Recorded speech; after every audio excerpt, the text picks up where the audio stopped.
There is another big weather issue for which you have information for us.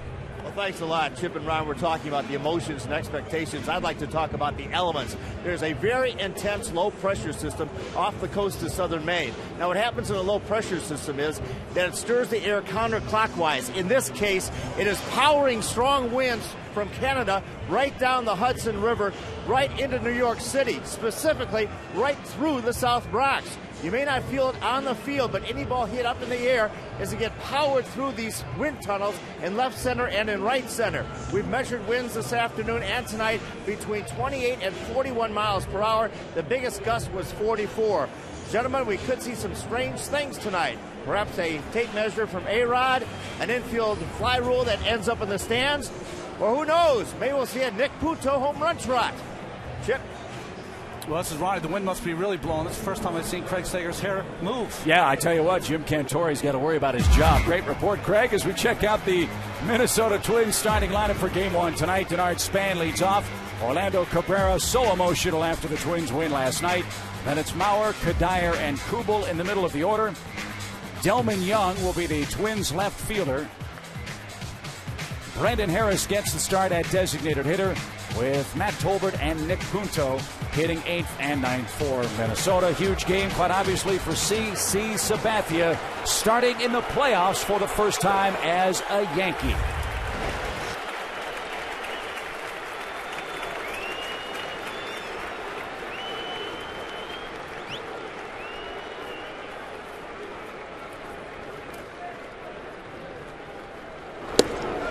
And Denard Span takes a called strike from umpire Tim Cheetah. Well, this is CC's sixth postseason start. You see those 19 wins. He got better as the season went along. Led the majors, 11-2 record after the All-Star break with a 2.74 ERA.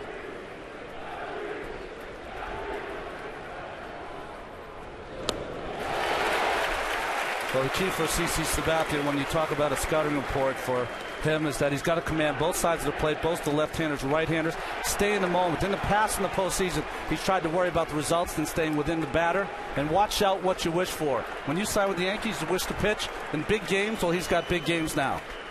And he's got 2 quick strikes on Denard Span, the Twins' leadoff man, who finished the regular season with the 9th best batting average in the American League.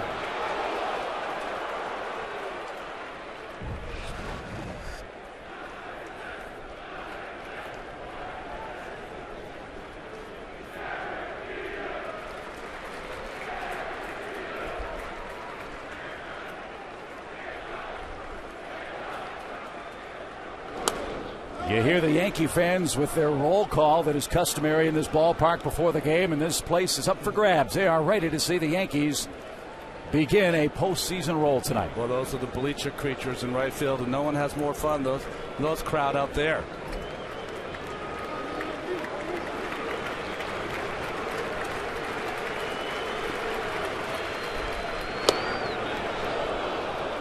Span works the count even now, 2 balls, 2 strikes. Well, that's what we talked about, pitching in there. CC's got to have some demons, though. His last 3 postseason starts, his ERA is 10.93, 14-inning pitch, 23 hits. So he's going to have to fight those off to be successful here against the Twins.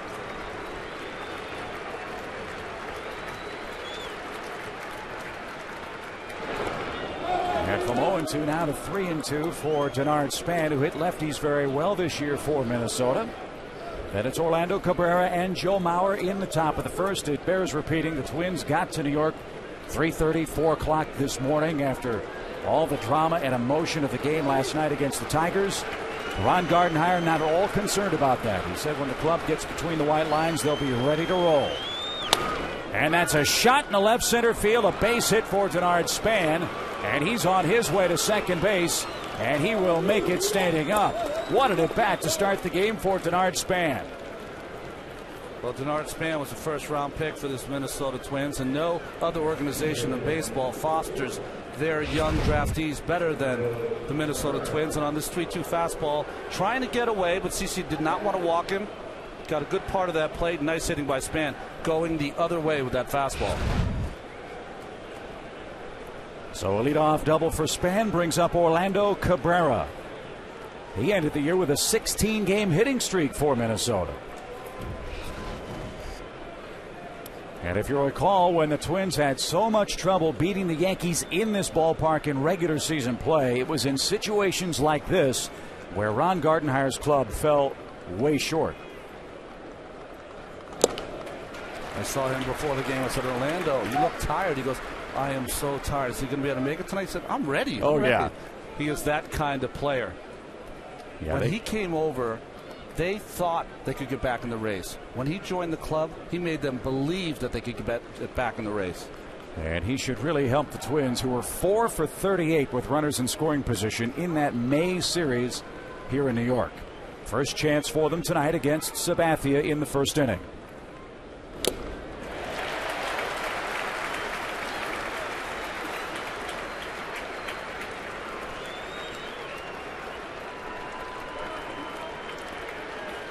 Think about CC Sabathia. He takes a long time to deliver that ball to the plate. Span has been trying to measure him at second base. 23 steals for Denard.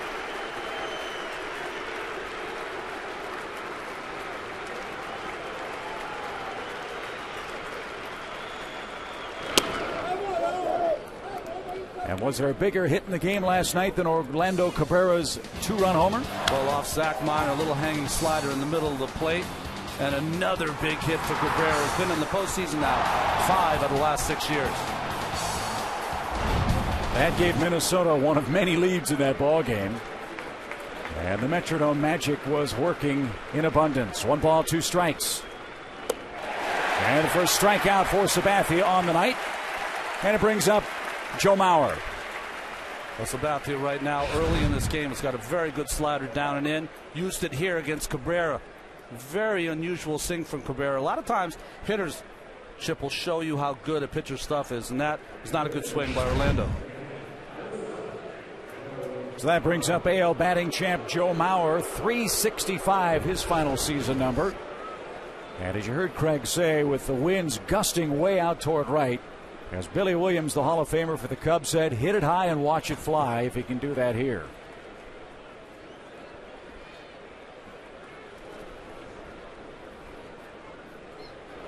And that one missed by Posada, and Span on his way to third. That looked like a cross up there, didn't it?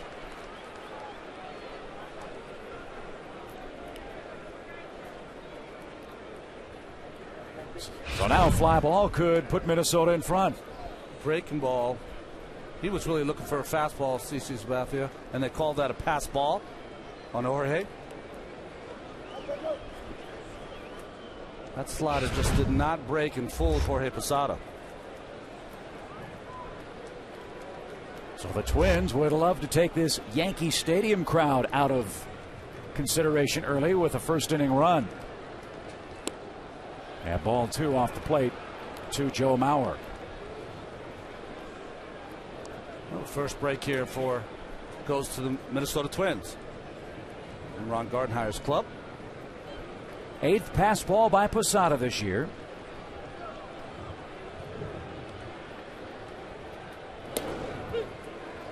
And a live fastball is called a strike. 2-1 your count.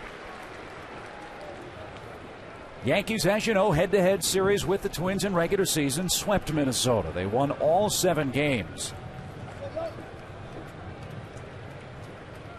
But 3 straight walk-off wins for New York against Minnesota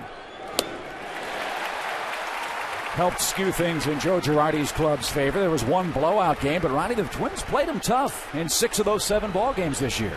3 of those were walk-off wins. We saw a couple of them here. The thing they're missing, though, Justin Morneau participated in those games, and he was outstanding.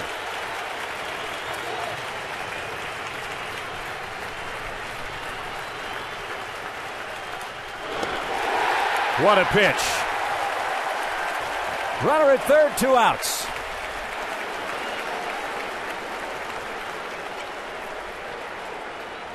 Well, the pitch sequence of Joe Mauer, outstanding, except for the first pitch that fooled Posada. Kind of a slider that didn't break, went back to the backstop, then just missed, got to 2-0. But after that, threw this one down the middle, beat Mauer. Then 2 sliders, 1 on the outside corner, and then deposited 1 in the dirt that Mauer swung over. Nice pitching. Here's Michael Kadire.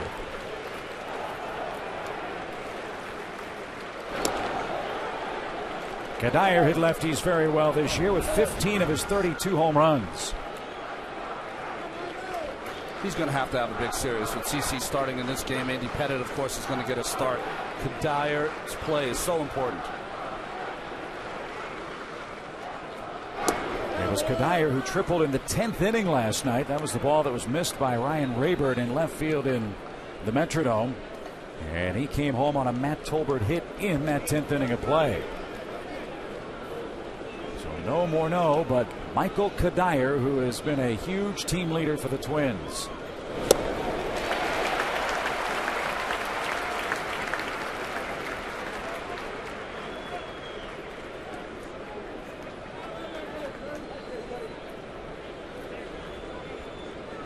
A leadoff double for Denard Span, a passed ball, then 2 swinging strikeouts for Sabathia. And he's battled back to even it up. July 7th, Michael Kadire enjoyed CC Sabathia's offering. Well, this is in the Metrodome. Fastball that was supposed to be away. Kadire, who's been probably the most important player for the Twins down the stretch. Justin Morneau was injured, their former MVP. He played first base from then on. They've gone 17-4.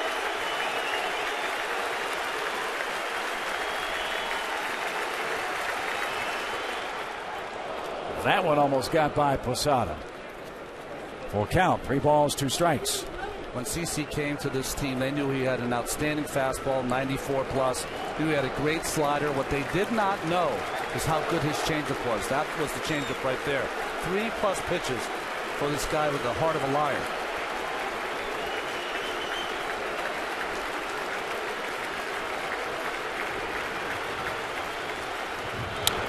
Broken bat, fly ball to center is playable, and CC Sabathia allows a leadoff double and nothing else for Minnesota.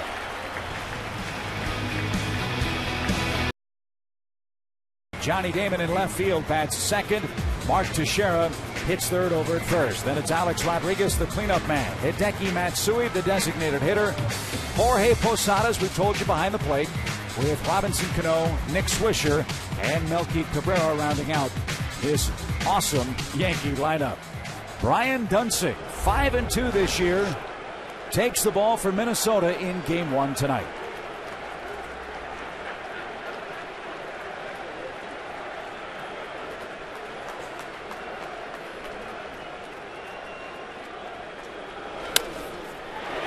Base hit on the first pitch for Jeter.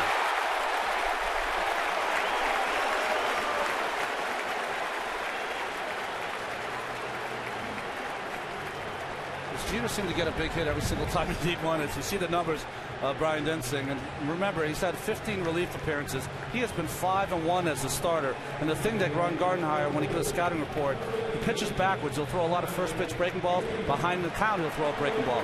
Location versus speed. Key for him is not to throw too hard. He wants that sinking action. And Ron Gardenhire loves his composure. He's made a lot of big starts down the stretch. It's almost like pitching in the playoffs. So Johnny Damon bats with a .282 average and 24 home runs. And he looks at a pitch way off the plate. 1 ball, no strikes. Damon matches his career high at home runs with 24 this year. And much, Ron, early in the season was made of the very short porch in right field here at Yankee Stadium. Guys like Johnny Damon, tailor-made to swing the bat in this home ballpark. Well, all of his home runs this year, done some throws to first, keep Jeter closer, stole 30 bases this year. All 17 home runs he hit in this ballpark were to right field. In fact, all of his home runs, even on the road, 7 more were on all to right field. He's become really strictly a pull hitter.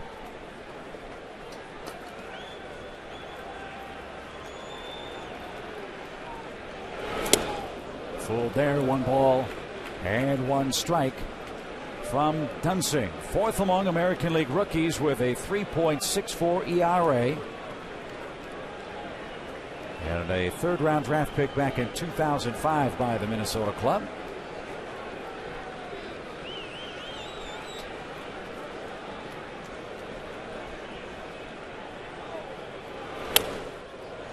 And fisted out of play by Johnny Damon.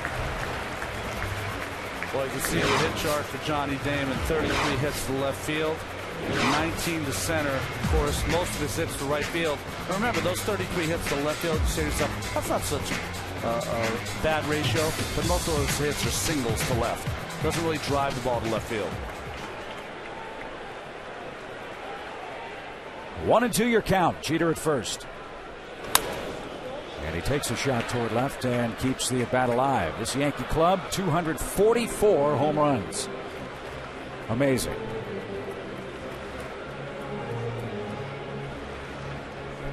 You know what's unusual about this Yankee club and why they're so good is that they don't strike out a lot for a team that hits all those home runs. They can steal some bases.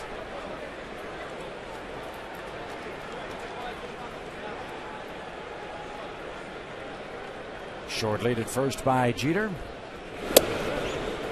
And just off the plate. 2 balls, 2 strikes.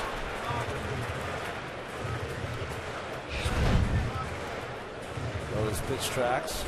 You can see that ball outside. Good call there. Tim Sheeta, our home plate umpire tonight.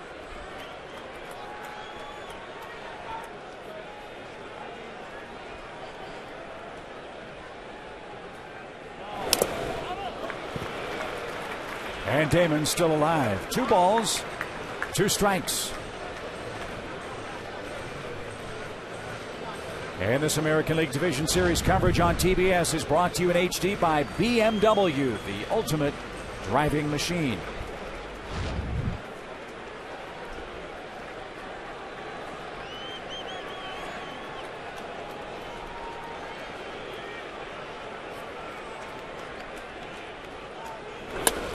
Popped up.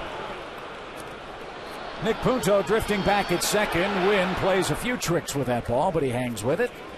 And Johnny Damon pops out for out number 1. It brings up Mark Teixeira. How big's the out for Duensing to finally get Johnny Damon retired? Well, being a rookie and pitching in this game, which is unusual in its most part, just get in that first out, get some of those butterflies. You're definitely going to have them. Your heartbeat's going to be pounding. But 1 out starts to get you on your way. Yeah, he barely had a time to break a sweat. Jeter hit the first pitch of the game into left field. Just no let up in this lineup. So Teixeira, switch hitting first baseman, batting right-handed here, looks and a called strike. Teixeira and Carlos Pena shared the home run crown in the American League this year. Each of them hit 39. And Mark finished 3 RBIs ahead of Jason Bay of the Red Sox with 122 to pace the American League.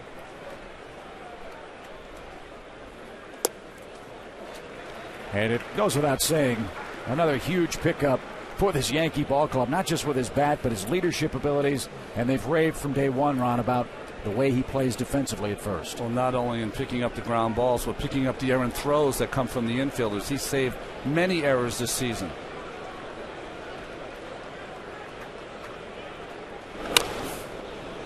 He's also one of those guys, he's not a fast runner, but he's a good base runner. He's a guy that hustles all the time, attention to detail, all those little things that sometimes you see in superstars are lacking. Certainly don't lack in the National League to Mr. Pujols, to share the same kind of player in this league. And he hasn't skipped a beat since coming over from the Angels as a free agent. I mean, New York hasn't seemed to have intimidated Mark Teixeira at all. He's had a marvelous year in pinstripes. In fact, we talked to Mark about that earlier this season, and it's a very logical question to ask. How do you like New York? You've played here. You know how tough this place can be. It can be tough, but I think the great thing about Mark is that when we talked about attention to detail, he really just separates where he's playing from how he plays the game. And he just concentrates on the things he does. He doesn't worry about what people are writing about him, what they're saying about him. Just concentrates on his talent and getting the most out of his talent. And there's a lot of it there. 1 ball, 2 strikes. As Duensing keeps Jeter honest over at first, but Teixeira said, my experience with the Yankees so far has been everything I expected it to be and more. Well, there's been a couple of things. One, he's come over with CC Sabathia and Burnett. That's 3 big free agents coming at the same time. He also has number 13 hitting behind him, which helps. And he was missed in April when Mark got off to one of his patented slow starts. Jeter runs. Ground ball hit hard to short. Only one play for Cabrera. He'll make it to first. And Joe Girardi stays out of the double play by sending Derek Jeter 2 outs. And the Yankees have their first runner in scoring position tonight. You know, it's interesting that people always talk about speed as using it to steal bases or to take the extra base. Sometimes it's simple going on a pitch there, getting to second base, giving Alex Rodriguez a chance to drive in a run. And this is the spot for Alex Rodriguez where he truly has struggled with New York. No hits in his last 27 at-bats with men on base. 0 for his last 18 with runners in scoring position. And this place will erupt if he can drive home Jeter. No balls and a strike. A-Rod, of course, missed the first month of the season. Hip surgery. Made a dramatic return May 8th against the Orioles. And hasn't stopped hitting since. 30 homers, 100 RBIs.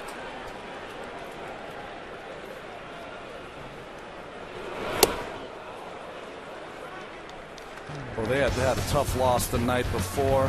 We're struggling with the Yankees. He came back, and on his first pitch, his Yankee teammates knew that they had some magic back in that dugout. It's not supposed to be that easy, is it? It's easy for him. Man.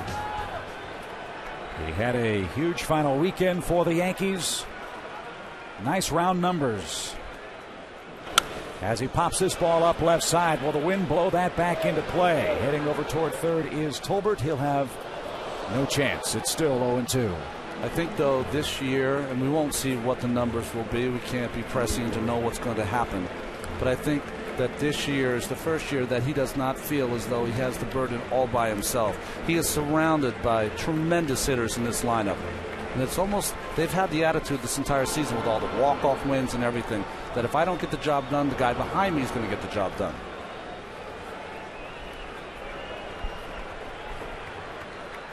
No balls, 2 strikes.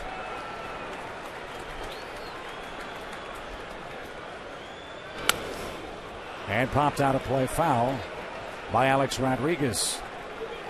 No one can speak for Alex but Alex, but certainly it seemed, watching from afar, that press conference in Tampa during spring training, it's as if the weight of the world was lifted from his shoulders with the steroids and the steroid accusations, all the articles, the books that have been written. You haven't seen Alex do the interviews. You haven't seen the magazine spread since then. I think even more symbolic that his teammates were there for that press conference, and I think that meant a lot to Alex. 0-2. Driven to right field, pretty well hit. Kubel, though, is going to make the play as that ball died in the wind in the right field corner, and the Yankees fail to score. We head to the second inning. John Hancock. Boy, look at those numbers. Zach Greinke, what a year he had with that Kansas City team that struggled. 16 wins. Halladay had 17 wins. Hernandez, I think, is probably going to be the main guy to go up against Greinke for that Cy Young.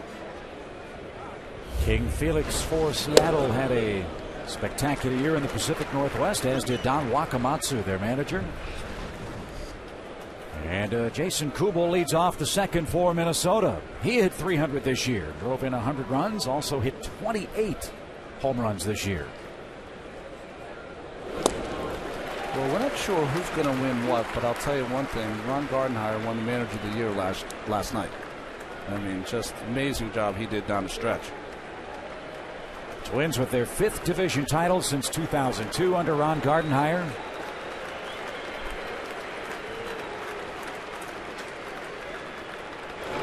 And a check swing takes care of Kubel. That's the 3rd strikeout for CC Sabathia. How would you evaluate the defense behind him tonight? Well, the defense, the problem with the Yankees, the only small problem, Johnny Damon, Cabrera, and Swisher, their corner outfielders are a little older, big ground to cover. Rodriguez, Jeter, Cano, and Teixeira. Look at all those gold gloves in that infield. Cano much better this season. And Jorge Posada, 5-time All-Star. And has started 78 of the last 79 postseason games for these New York Yankees. And will not start in the game that will be started by A.J. Burnett. Here's Delman Young. And he jumps at the first pitch and launches that into the seats, foul for a quick first strike. Young with 12 homers, 60 RBIs, and a .284 batting average on the year. And a red-hot final 3 weeks for Minnesota. And you can say that, Ron, just about everybody in this lineup for Minnesota. Winners of 17 of 21 down the stretch in regular season play. You know, when you have some teams that lose one of their big instruments, one of their M&M kids over there in Morneau, former MVP, a lot of teams would wilt under that loss, but not these Minnesota Twins. They really got it going, got guys playing every day. Young wasn't playing every day. He was inserted into left field. Popped up back toward us and out of reach. And Young now behind, a ball and 2 strikes. It allowed Jason Kubel to go to right field to play every day. But it really has been, I think, the leadership of not only Mauer behind the plate, but Kadire at first base that has really, and Cabrera, the shortstop, that's really pushed this team forward.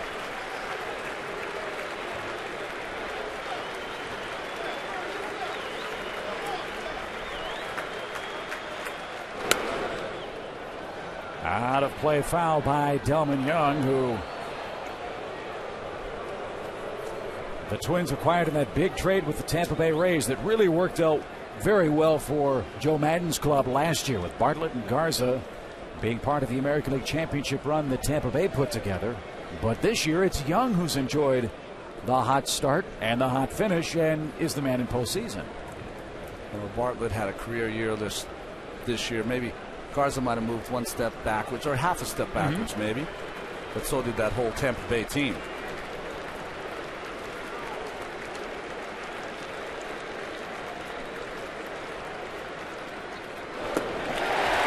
CeCe's on his game so far, folks. That's 4 strikeouts in this game. 2 up and 2 down. Brendan Harris will bat as MLB Postseason en Espanol. Live MLB Postseason Spanish language feed is available via SAP.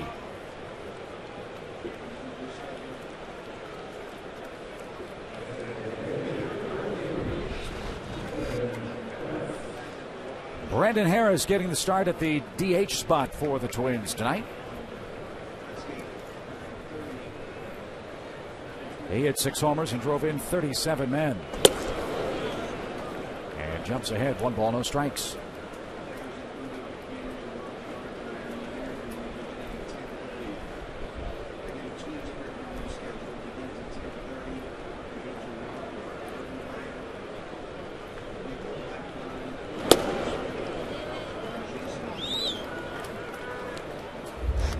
See this pitch count here in the second inning of 32. You say, well, that might be a little bit high, but not really when you have 4 punch outs all on a slider. Very defensive swings so far for the Minnesota Twins. This is a big, strong guy. You don't worry about pitch count with Sabathia, do you? I don't. I mean, he could have pitched in generations before.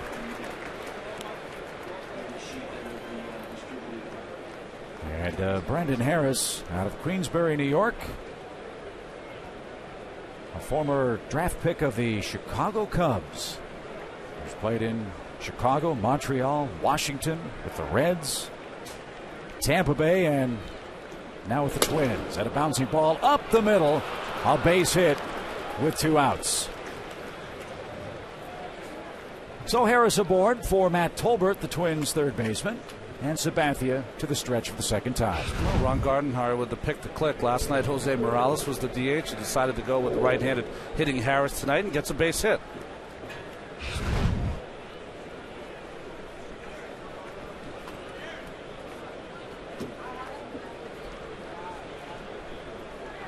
.232 the average for Tolbert. 2 homers, 19 driven in. You see the work he's done against left-handed pitching. But this Minnesota ball club, a club that Ron Gardenhire says takes great pride in being called a group of baseball players. Well, part of that group aren't the guys that have the big names that were so instrumental in their 12-inning win last night.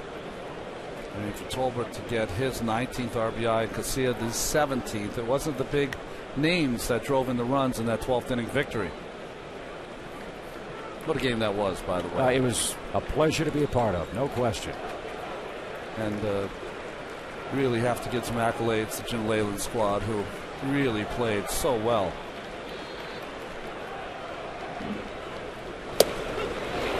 Leyland's team was very gutsy. They had the lead. Rodney stayed in there, 2+ innings. It may sound silly, but for me, there were 2 winners, but 1 victor. Yeah. In Minnesota last night, 2-strike pitch to Matt Tolbert, scoreless game. A-Rod to his left, nice play.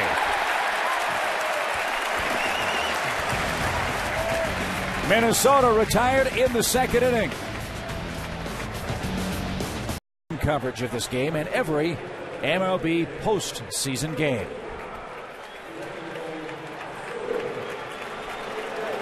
Here in the Yankees' 2nd, Hideki Matsui, Jorge Posada, and Robinson Cano are coming up against left-hander Brian Duensing, a former U.S. Olympian and a product of the University of Nebraska.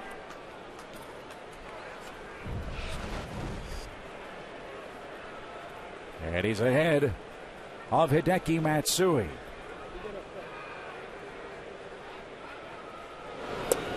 Matsui has always hit left-handers very well. 13 home runs this year against left-handed pitching. But not a lot of at-bats with that damage. Pretty remarkable for Matsui. I mean, 13 home runs and only 131 at-bats this season.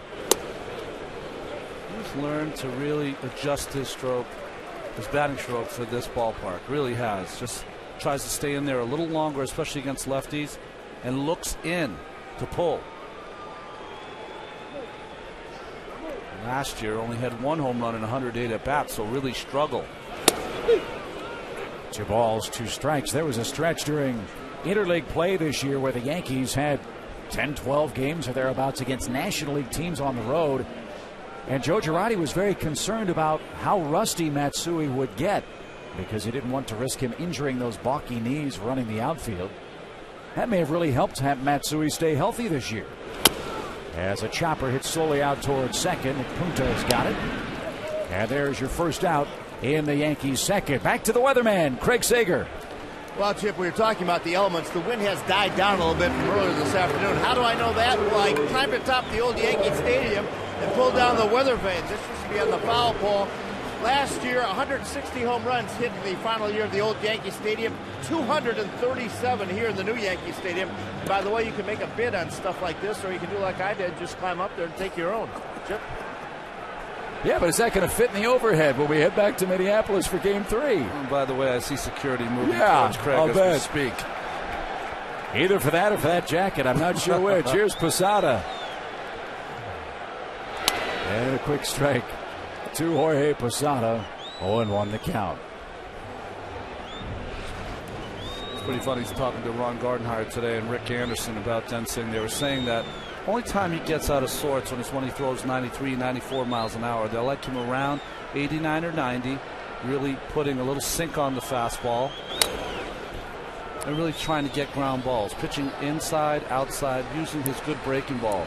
It's more of a kind of crafty left-hander than he is a guy who's going to blow anyone away like CeCe.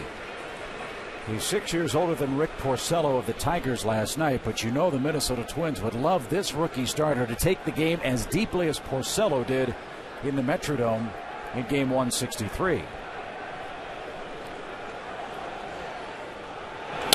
Fly ball, straightaway right field, but playable. And Craig's right, the wind has died down. It's not carrying particularly well out there right now. 2 up, 2 down. What's interesting about the Minnesota Twins, as you see the wind blowing, is that they just don't walk anybody, and that's the key for them. But also they play great defense, and their defense in the outfield is outstanding. Young, Span, and Kubel. The infield, especially the middle defense, got much better with Cabrera with those 2 gold gloves, Tolbert, Punto, and of course Kadire. And behind the plate, maybe the 2009 MVP and Joe Mauer. That's a pretty good combination. You don't walk people, you don't make many errors, and you don't give up a lot of earned runs. That'll make any pitching staff better. And the Twins this year have allowed only 39 unearned runs this year.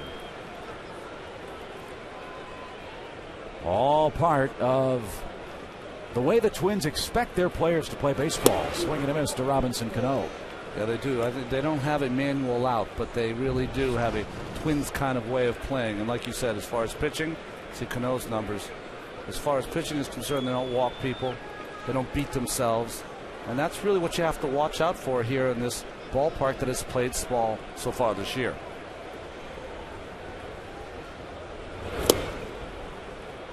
One ball, two strikes. This young man here, I think, has one of the prettiest swings in baseball. I think at some point, when everything comes together, and he had an outstanding year, he's a future batting champion, I believe.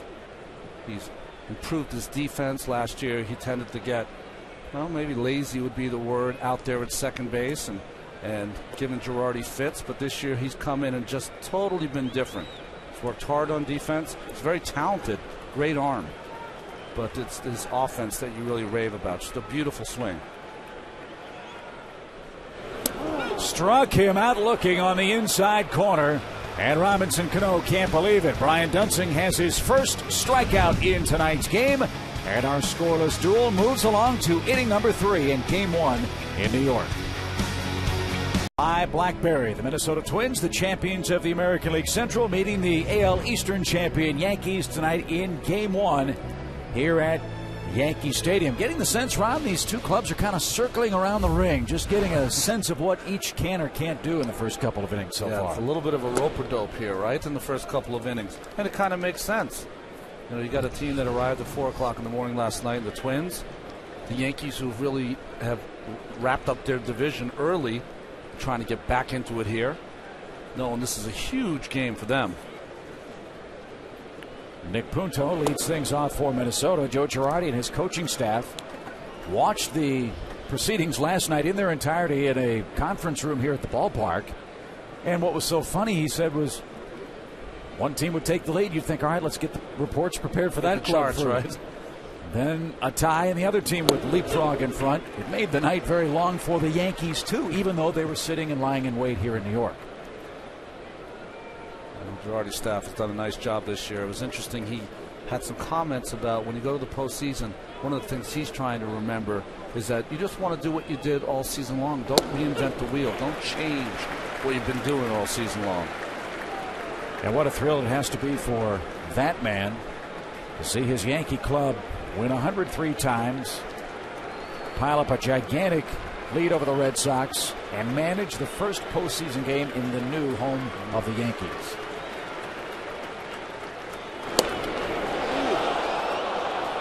And that's a little low to Nick Punto. Good eye. 3 balls and 2 strikes. Boy, that looked like a good pitch to me. As you look at the pitch from CC, looks like it caught the corner there. Punto might have got a break.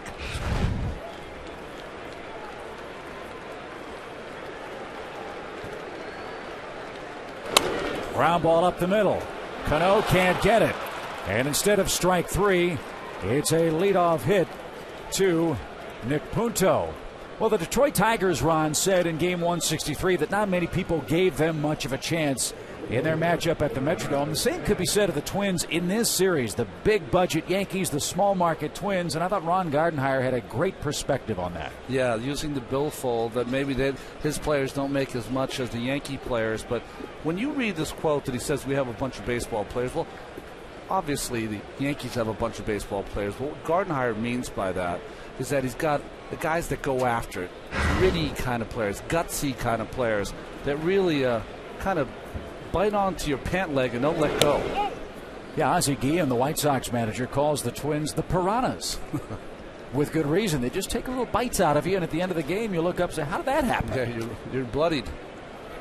That was Scott Alger on the third base coaching box, giving the signs. And Denard Span, who doubled to start the game, ahead in this third inning count, still scoreless.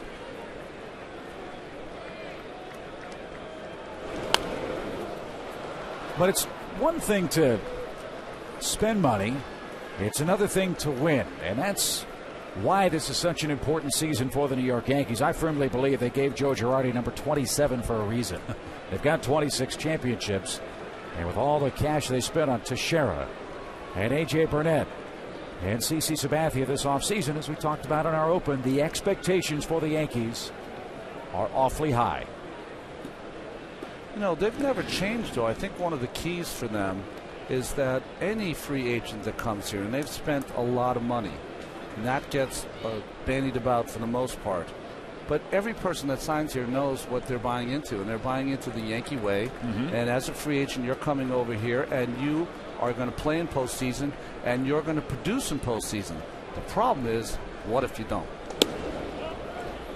And they haven't. They've lost 4 consecutive postseason series in the first time in their history, and that's why this has been magnified now. You know, occasionally you look at teams and they're poised to win. The Yankees are poised to win. Watching them play this season, how much energy they had, a lightness to the way they won, you know, the pie in the face and the liveliness of Nick Swisher in right field. He's brought a lot of energy to this team. I think occasionally teams come to a place where they're poised to win it. Doesn't mean they'll always win it. I played on a team in 1988 that was poised to win it and just got murdered by the Los Angeles Dodgers, who had a lot of injuries, but they had a guy named Earl Hershiser who was pretty good that year. Again to first as Denard Span tries to wait out CC Sabathia. 2 balls and a strike to him. Well, since 2001, the Yankees have spent almost $1.6 billion with a B dollars in payroll and have not won a world championship.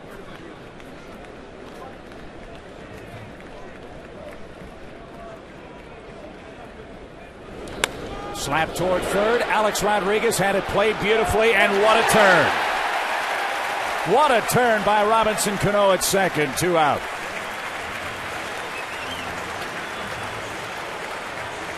Well, it's not only important to have the wherewithal in the hands to be able to make a play, but also the agility to make that perfect throw, get it to Cano, who has one of the best second base arms in baseball.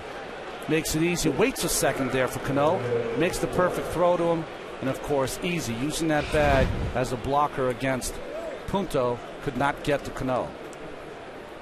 So CC Sabathia has the bases clear now. 2 outs for Orlando Cabrera. Man, he struck out back in inning number 1. I don't think anyone has ever made the transition from shortstop to third any better than Alex Rodriguez.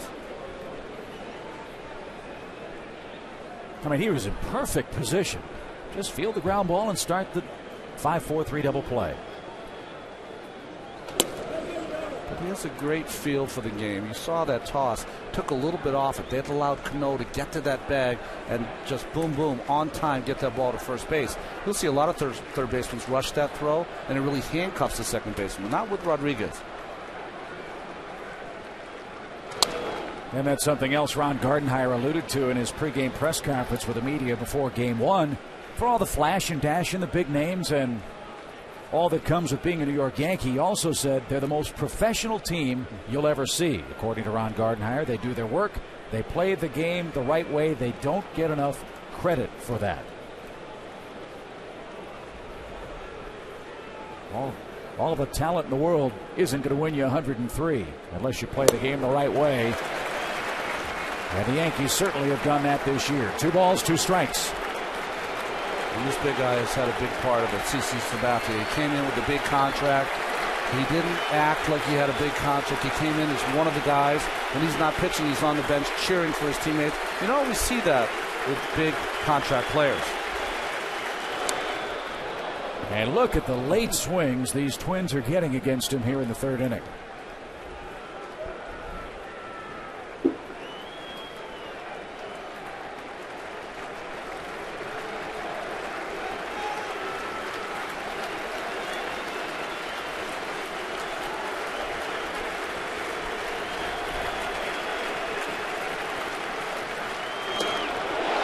Left side of the Yankee infield thought that was good enough for a strike.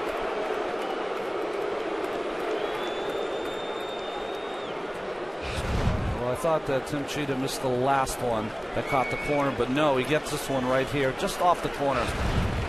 Good eye by Cabrera. Lined into right center field. That'll drop for a hit. Swisher cuts it off. And Orlando Cabrera aboard with 2 men out. So the Twins are getting their hits, but haven't been able to plate that always important first run. Well, this one just got up in the strike zone a little bit. although it was on the corner. But 2 successive pitches on the outside allowed Cabrera to go out there and drive that pitch to right. Punto and Cabrera, CC thought he had him struck out, come back and get base hits. Twins with 4 hits in the game are 0 for 5 with men on base. And the situation here very clear. Now you have to face the batting champion Joe Mauer with a man aboard and 2 outs.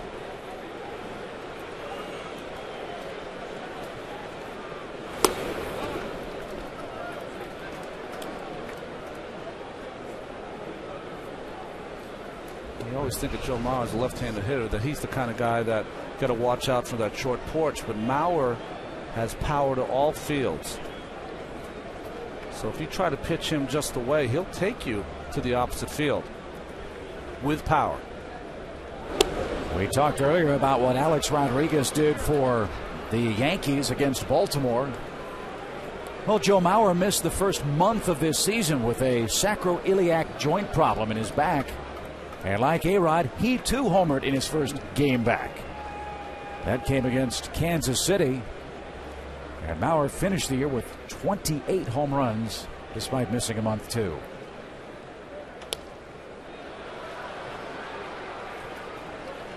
Two balls and a strike. Where does he like to hit the ball? Well, everywhere. You want to hit 365, you've got to be able to hit the ball to all fields. 81 hits to left, 54 up the middle, and 50 to right field. Interesting, gets most of his hits the opposite way. 16 of his 28 home runs this season were to the opposite field. Yeah, that's the real damaging part. He hits the other way with power.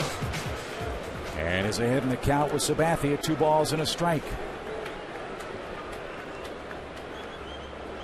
Lined over short. There's another one of those extra base hits. Cabrera tries to cut it off, and he will. Mauer digging towards second will make it without a play, and the Twins have back-to-back 2-out hits. A ringing double by Joe Mauer. Twins have him second and third now for Michael Kadire.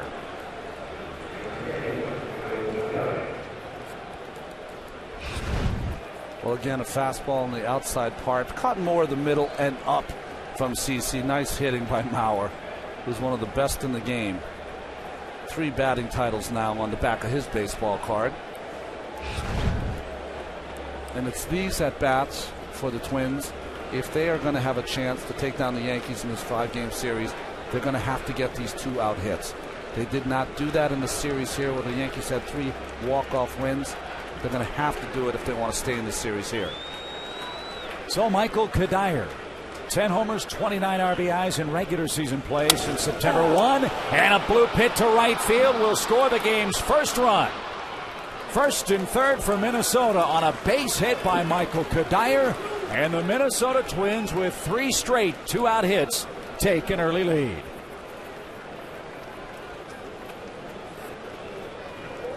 Well, sometimes there's no explanation for it. A pitcher makes a good pitch. That's off the strike zone away, off the end of the bat from Kadire. So that's an unlucky break for CC Sabathia. Good hitting, but Kadire just a little bit off the corner. Gets it right off the end of the bat. Doesn't break the bat, but is strong enough, Kadire, to get that ball into the outfield. So how big is an early lead for Minnesota here in Game 1? I think it's a good edge. I don't think it's a big edge because they have the rookie pitcher out there. It's only 1 run. CeCe's got to be thinking to himself, okay, just get through this inning. We're facing a young guy, but you know what? As a young pitcher, to have any kind of lead early in the game allows you to say to yourself, you know what? If I make a mistake here or there, I still can get by. Told you the Twins were 4 for 38 with runners in scoring position against the Yankees here in May. 1 for 4 so far tonight. And that one gets away from Posada, and Mauer in between, hesitates, now comes home and slides in under the tag. That's twice in this game that the battery for the Yankees has let one get away. It costs them another base, and it costs them here in the third a second run.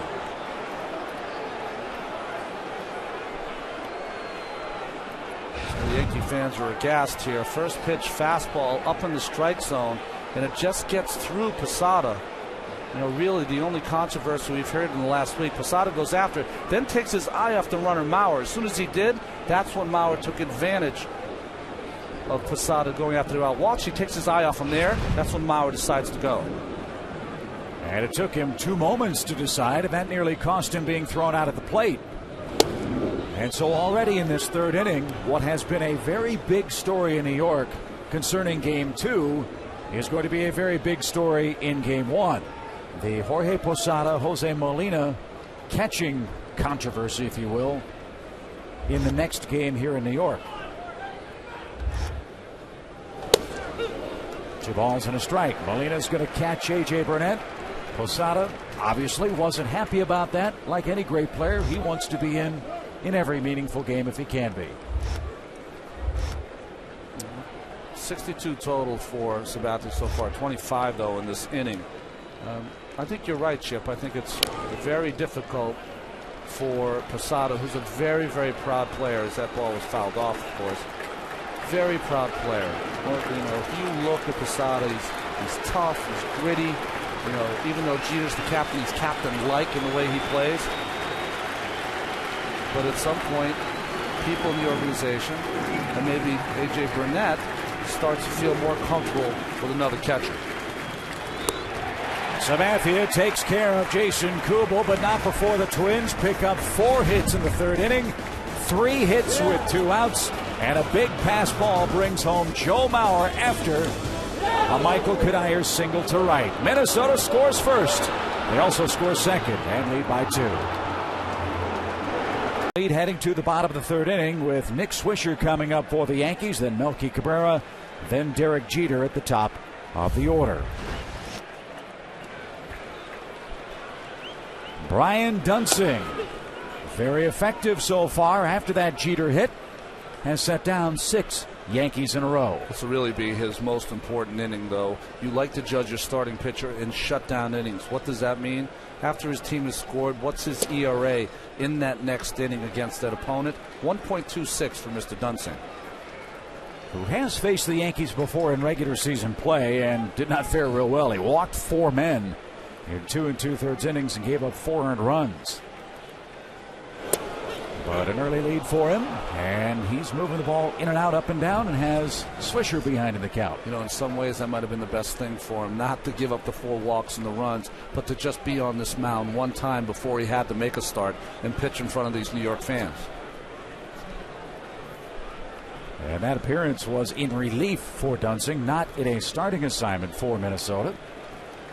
But starting tonight and looking good. A fly ball, I should say, out to left field. That ball was hooking and nearly dropped in front of Delman Young. So a line drive off the bat of Nick Swisher. Time to talk now, brought to you by Charles Schwab. Joining us is Twins skipper Ron Gardenhire. Very happy with the way Duensing has started here at new Yankee Stadium. Well, so far so good. He looks like he's using all of his pitches, and he's throwing the ball just fine. He's moving it in and out. Got a little nervous when A-Rod was up there with first base open, but he handled it just fine. Watching Mauer, getting to see him play more, it's just, boy, what a player he is, Ronnie. Yeah, he's a really good player. And, you know, he stepped up a lot this year in Colorado. He was hurt the first month, but you know what? He just says, I'm out there, skipper, let's go. And let's go indeed. Your ball clubs play the Yankees tough in this ballpark. What do you got to do to get over the hump here at Yankee Stadium? Score one more run than them before 9 innings. I'm sure Twins fans everywhere feel the same way. Ronnie, thanks a million. All right, guys. Okay. All right. Well, we knew that. It's more the emotional thing, Ron. This is a Twins ball club that's been playing on emotion the last 3 weeks. Listen, they don't make it difficult over there in Minnesota. No, that's a good point. You know, they keep it simple. But no, he's right. They have just been, I said it before, they've been turning butterflies into victories all month long. 17 of their last 21. Really have been playing playoff-style baseball the last month of the season because they have to try to get in. So after Melky Cabrera reaches with a base hit, second of the game for the Yankees, it brings up Derek Jeter. And that one gets away from Mauer. And Cabrera on his way to second. That ball rolls into the Minnesota dugout.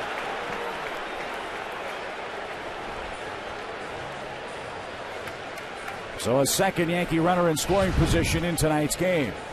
Well, that fastball just thrown. You see it hit the plate. When it hits the plate, it'll skip a little bit and beat Mauer. Did not have time to get down and block that ball. And that is ruled a wild pitch. Talked with Tony Pena, great catcher in his day, now on Joe Girardi's staff, about Joe Mauer. He does like to scoop those balls in the dirt like that. Many times he comes up with them. That time he didn't. And a high fly ball belted down the left field line. It is gone.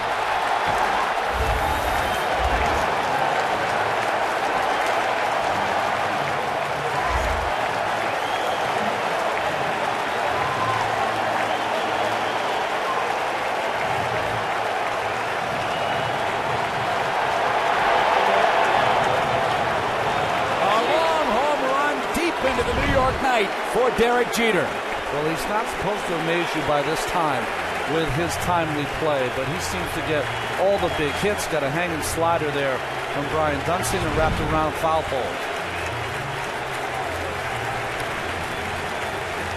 His 18th career postseason home run. And it ties the game in the third. And all of a sudden, the fans in the Bronx are in this game.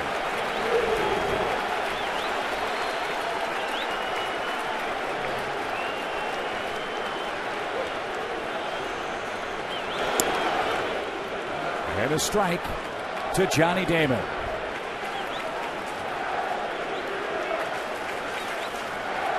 We mentioned the shutdown inning, not to be for Mr. Duensing.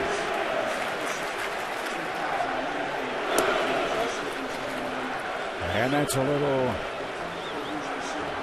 low to Johnny Damon. 1 ball and 1 strike.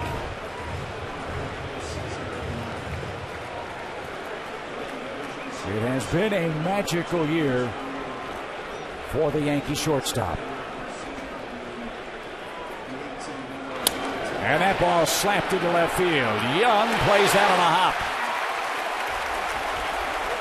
So the second time through the order, Ronnie, for the Yankees, a whole lot more fun than the first time through, and it starts with Derek Jeter's blast. Well, he elevated that ball to Damon, and he elevated that slider to Derek Jeter, who wrapped it around the foul pole. Long home run here at Yankee Stadium.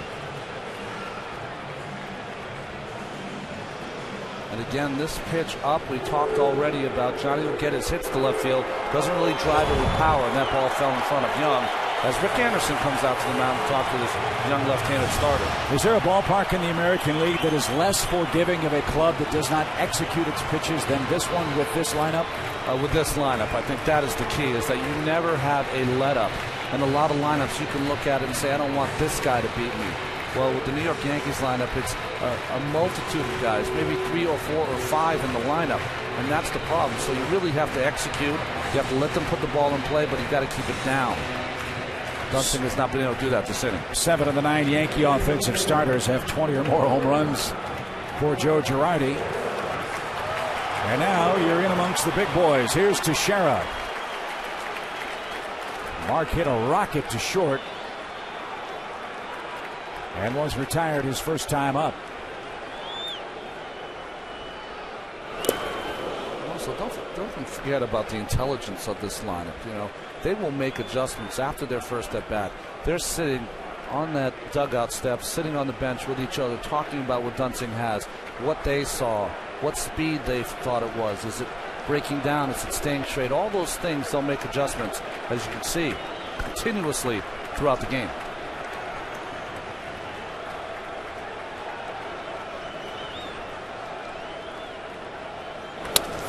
Double play ball to short. There's one low throw, bad throw. And that should have been a 6-4-3 inning-ending double play, but a bad feed from Cabrera threw off the timing for second baseman Nick Punto. Well, the team that usually executes the Minnesota Twins, right here, Cabrera, was very confused by the timing, threw that straight down into the ground, and did not give Punto a nice toss to make an easy play at first. You want to always have that throw, Chip, chest high. Makes it so much easier, and Duensing disappointed. Because now he has to face Alex Rodriguez with a man aboard in a tie game instead of looking on for the start of the fourth.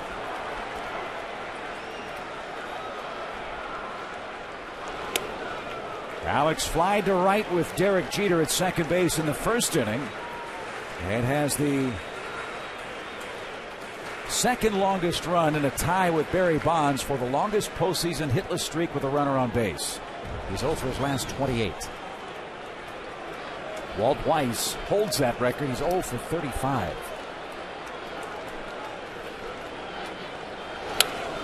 One ball, one strike.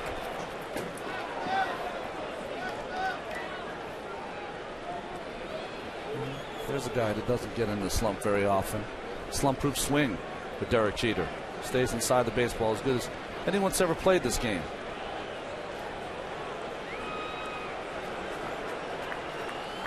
His 2-run homer ties it up.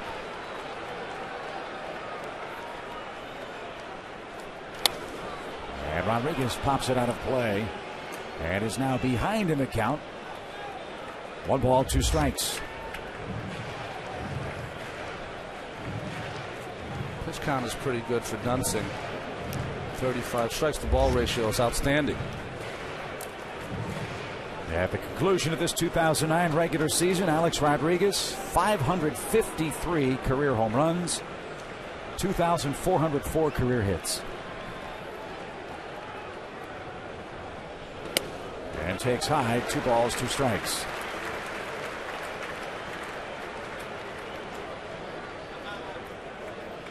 "15 years, 11 days of Major League service. 12 times he's been an American League All-Star, 2-time Gold Glove Award winner, 3-time AL MVP. He might not trade all of that in, but he might trade some of it in for a ring and some hits in the postseason. I would think that would be about right. Maybe a couple of All-Stars. Sure. 1 MVP. Mix and match. He may end up hitting 800 home runs or so before he's done. He can give up a few of those if need be.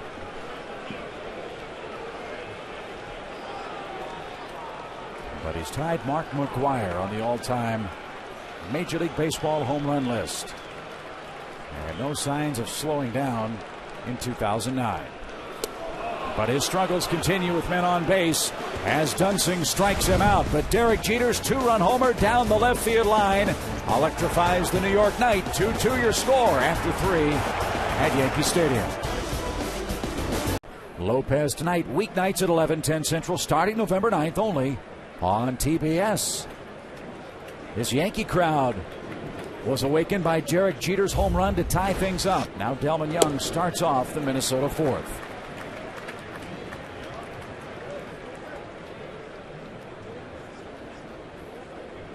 CC Sabathia with 5 strikeouts in tonight's game has allowed 6 Twins hits. Other than a couple of hitters, Punto had a nice at-bat. Spans had a couple of nice at-bats. Really not a lot of great swings here by the Twins so far off Sabathia.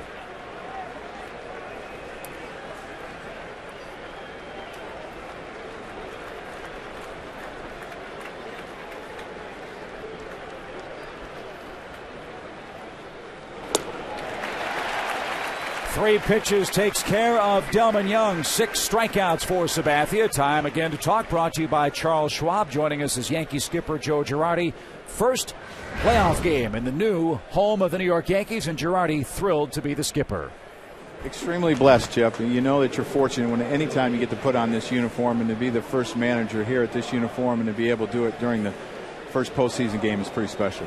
Joe, you're going to be happy with the way Sabathia's thrown. Even though he gave a couple of runs, his stuff is electric tonight. Yeah, he's worked out some jams too, and the last thing that's unfortunate, we gave up that extra run, but G got us back, and it's a brand new ball game. Got to ask you about Derek Jeter. Is there anything this guy can't do or hasn't done for you? He's been a special player for a long time, and what he achieved this year, breaking Lou Gehrig's record with the most hits by the Yankees, is an unbelievable feat. Brendan Harris looks way upstairs. 1 ball, 1 strike. Think about that, fans. The Iron Horse, Lou Gehrig, is now second to Derek Jeter on the all-time hit list for this illustrious franchise. Number 4, more retired numbers here, of course, in Yankee Stadium. Mr. Jeter's will be retired here someday also. Well, they're running out of space on that wall, aren't they? That's what happens when you have so many great players.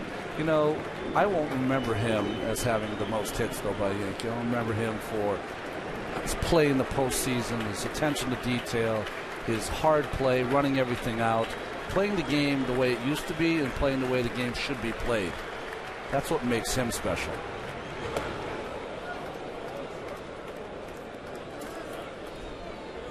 And as good as Derek has been this year, inevitably you think, okay, well, how long is Derek Jeter going to play? There seems to be no sign of his skills eroding whatsoever at the plate for this New York club.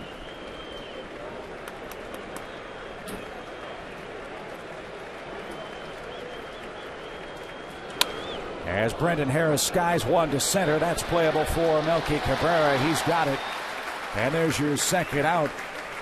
But can Derek Jeter hang around and maybe catch Pete Rose? Look at this stat. Well, that's the play I was talking about, the kind of plays that he makes. This beautiful flip, of course, to get Jeremy Giambi at home plate. Just an unbelievable play. No one in baseball would make that play, being the trailer there behind the first baseman. Game-saving play. So that was the flip for Jeter. The stat is 65 more hits on his 35th birthday than Pete Rose had on his 35th. So that gives you hope if you're a Yankee fan that, well, maybe he can catch Pete Rose. Well, the kicker is, after Pete Rose turned 35, he had 1,698 more hits. Well, I think I contributed a great number to those. Yes, I did. But the thing about Derek is telling him he can't do anything, and he'll do it. That's the key. A lot of people were saying that his fielding had gone downhill. He went and worked on his agility. 8 errors this season. That he couldn't run anymore and steal bases. He stole 30 this season. Tell him he can't do something, he'll come in line and repair what people think is. So for all the talk about who the Yankees have signed, remember what the heart and soul of this ball club is. Guys like Jeter, guys like Posada, guys like Mariano Rivera in pinstripes. Look at those great numbers. Wow. Broken bat grounder up the middle off Matt Tolbert's bat. Slick fielding play by Robinson Cano. And CC Sabathia has an uneventful top half of the fourth inning. Series, and don't miss any of the action of the 2009 Major League Baseball postseason. The excitement continues with the Division Series on TBS. Game 1 of the Rockies-Phillies Division Series was played earlier today, and the Phillies behind Cliff Lee took care of Colorado. A roller hit toward first, Duensing to the bag, and Hideki Matsui an easy out in the bottom of the fourth inning. Oh, 1 pitch, 1 out for Mr. Duensing. I think this is a key inning here for the Twins because they become more and more dangerous, Chip, I think, as they kind of get the sleep out of their eyes after that long night coming in from Minnesota and stay close. And as they stay close, deeper and deeper into the game, become more dangerous. So 1 up, 1 down for Jorge Posada. Posada lined out to right his first time up. Game 2 of the series will be on Friday. And it'll be Nick Blackburn for the Twins, A.J. Burnett for the Yankees.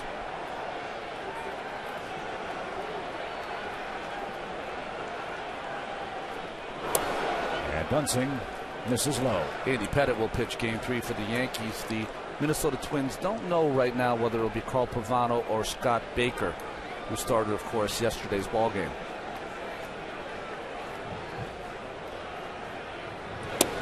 For the casual fan who's not sure why the Yankees chose to start this series on Wednesday rather than Thursday, Joe Girardi offered a very interesting explanation for that. He wants to protect his relief corps in this first round series with the Twins.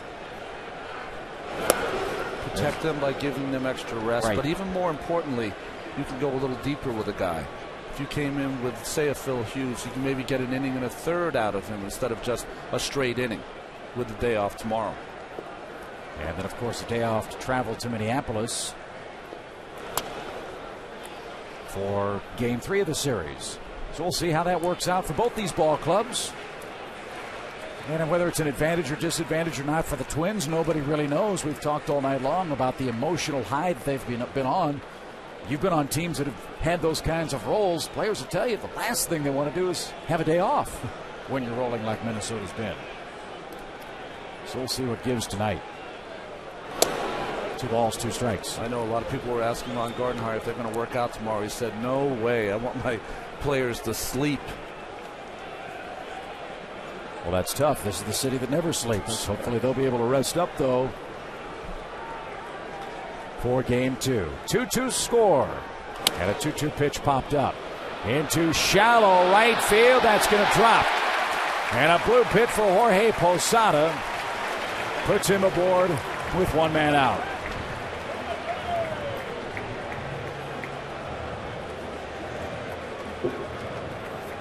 He really couldn't have placed this hit any better. Jammed by Duensing in this pitch and just deposited right in that kind of Bermuda Triangle spot. That second baseman Puto can't get to. Kubel, of course, and the first baseman Kadire. No play at all. Robinson Cano took a called 3rd strike. That ended the Yankees' 2nd inning. He looked back at Tim Sheeta and said, "You kidding me?" Mauer was moving all over the place when that pitch caught the strike zone. Big hole right side for him. And he's down a strike.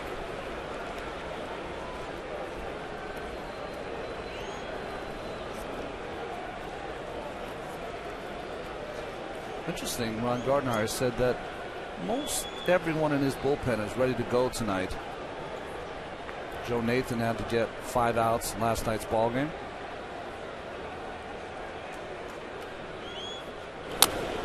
And the benefit for Minnesota of the Vikings game on Monday Night Football at the Metrodome was they had a day off before game 163. And now they'll, of course, have the day off after tonight's game 1 here in New York. So, as he said, it's pretty much all hands on deck out of that Minnesota pen. Twins carrying 3 lefties down there, Mijares, Liriano, and Nehei. 5, make it 6 righties in the pen. Crane, Baker, Nathan, Keppel, Guerrier, and Roush.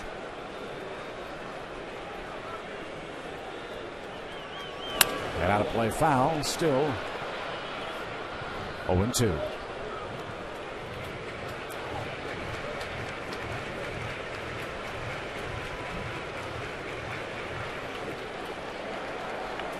Cano, a big year, hit .320, hit 25 homers, scored over 100 runs, had over 200 hits, and played every game but 1.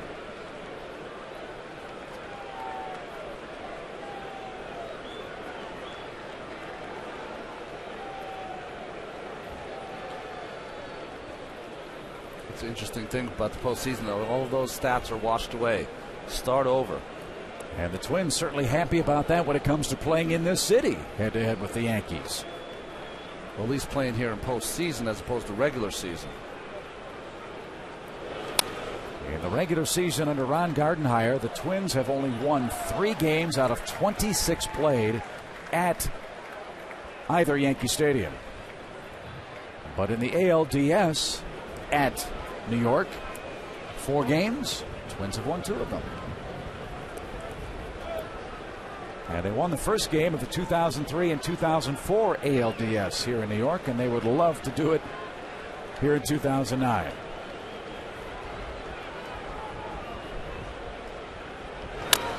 Ground ball. Kadire will go to second for 1. Return to first is late and dropped. So a forced play takes care of Jorge Posada. Robinson Cano aboard with 2 out. Game tied 2-2 as again we check in with our colleague Craig Sager. Chip, you're talking about a day off tomorrow for the Minnesota Twins here in New York. Remember the Boston Red Sox, they went out to Anaheim to play the Angels on Monday because they didn't know if they were going to open their series on Wednesday or Thursday. So they've been out there. They've been going through their workouts, so they had a workout today. And what they decided to do with their families? They went to Disneyland. So Disneyland in the middle of a postseason, rather unusual, but that's what some of the Red Sox got to do today. Yeah, they're obviously tight, Craig. Worried about that Angel Club, huh? What a bummer having an off day in Southern California. Yeah, that's going to be a heck of a series. The Angels and the Boston Red Sox in their round 1 matchup. And that ball yanked foul. And out of play by Nick Swisher, who lined to left his first time tonight. Is this the year that the Angels get over the Boston Red Sox hump in postseason play? Well, they've had kind of a melancholy year, haven't they, to begin with, losing their pitcher Nick Adenhart in that just awful accident, and they've kind of rallied around that horrible tragedy. And have played superior baseball like they do every year. Swisher called for the second strike. Chuck Merriweather, the first base umpire, said he went too far. Well, you can see from the side angle. Yeah, that looks like a swing to me. Spoken like a true pitcher. I know, 0-2. Right? Yeah, it's too easy. Cano at first, 2 outs.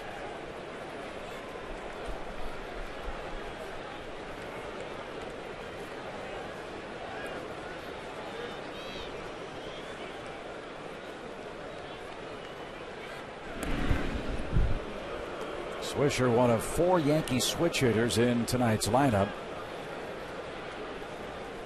9 of his 29 home runs have been hit from the right side of the plate. See that grip, the circle changeup by Duensing. You see a lot of pitchers do that now, so when they enter the glove doesn't open up and reveal to the hitter what they're throwing.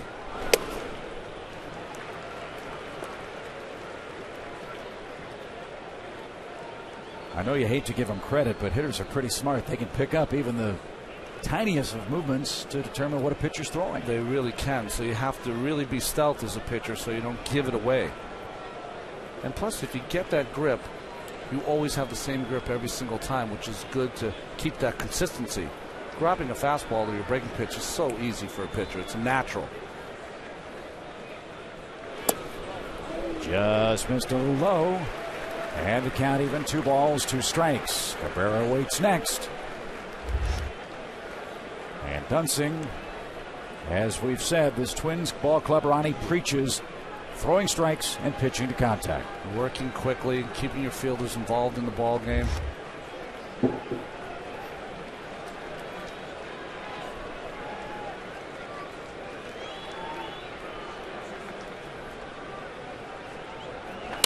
Line fair and into the left field corner. Cano around second. On his way to third.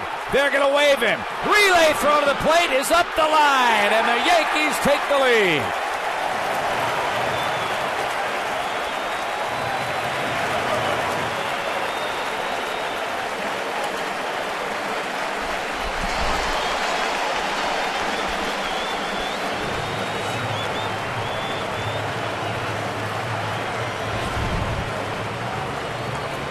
Again, hurt by that slider that Jeter hit for a home run. Swisher now rips this ball down the line. Young does a nice job of playing this carom, getting it in. The problem is when he gets it in, one bounces it to Orlando Cabrera, takes some of the steam off that throw, and then the throw up the line by Cabrera, not in time. I think if that throw's on line, they've got him at the plate. I like that, though, by Rob Thompson, the third base coach. Push the envelope there with 2 outs. He made the Twins make a play defensively. They couldn't in New York, now in front. And a high pop fly foul down the left field line off Melky Cabrera's bat has him down a strike. So all of a sudden the Yankees have the lead tonight. You know, we always talk about third base coaches, and you know, some are good and some are not so good, but one of the things you have to do as a third base coach, and Rob Thompson did it great there, is that with 2 outs, your 9th place hitter up. Now, Cabrera is very talented, but he is your 9th place hitter. Why not push the envelope with 2 outs? Take a chance. And it worked right there.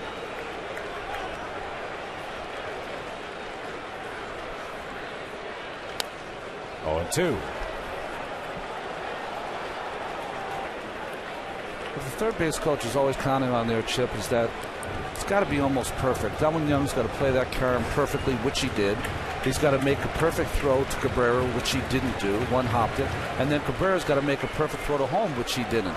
2 out of 3 bad, you get a run.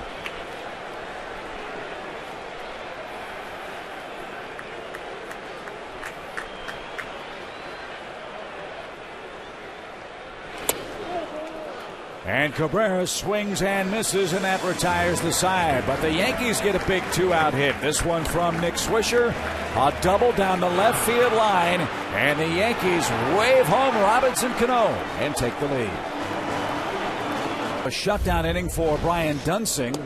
How has CC Sabathia done when the Yankees score for him. Well, he's been very good this year. In the AL, he's third, 2.40. So that is a really good number. But you expect it to be that way. This guy is he's got all the great talent that you want, the ability to throw 95, and razor blade slider. But it's the inside that I like about CC Sabathia. He's just one of those guys that revels in being a number one, revels in making all his starts, pitching deep into games, and throwing lots of innings, taking a lot of the responsibility off some of the other people in the pitching staff. Line drive to second. Robinson Cano makes the play, and 5 in a row retired by CC Sabathia. The Yankees, as you know, had that long postseason run interrupted last year. They didn't make the playoffs. They'd like to start a nice long run this year in the race to 11 wins and that World Championship. Big difference, though, with this Yankee ball club as opposed to ones in recent seasons, I think, is the power pitching top to bottom they've been able to assemble. You're right. In the bullpen and also on the mound. And in the postseason, and listening to Mark Teixeira talk about it, sometimes you need those guys that just can shut down the other team, that can strike them out, not put the ball in play. Anything can happen when the ball is out there in the outfield. But I think the key about Sabathia, he is one of those pitchers that sometimes when it's given a lead, that's the last chance saloon for the other team. I mean, he's one of those guys that can really close a team out. It'll be interesting to see if he can do that against this hot Twins team tonight. Remember, it was the man in the batter's box, Denard Span, that doubled to start this game, and the Twins couldn't bring him around with Cabrera, Mauer, or Kadire. And with the Twins trailing by a run, that's a very big run, an opportunity they have wasted in tonight's Game 1.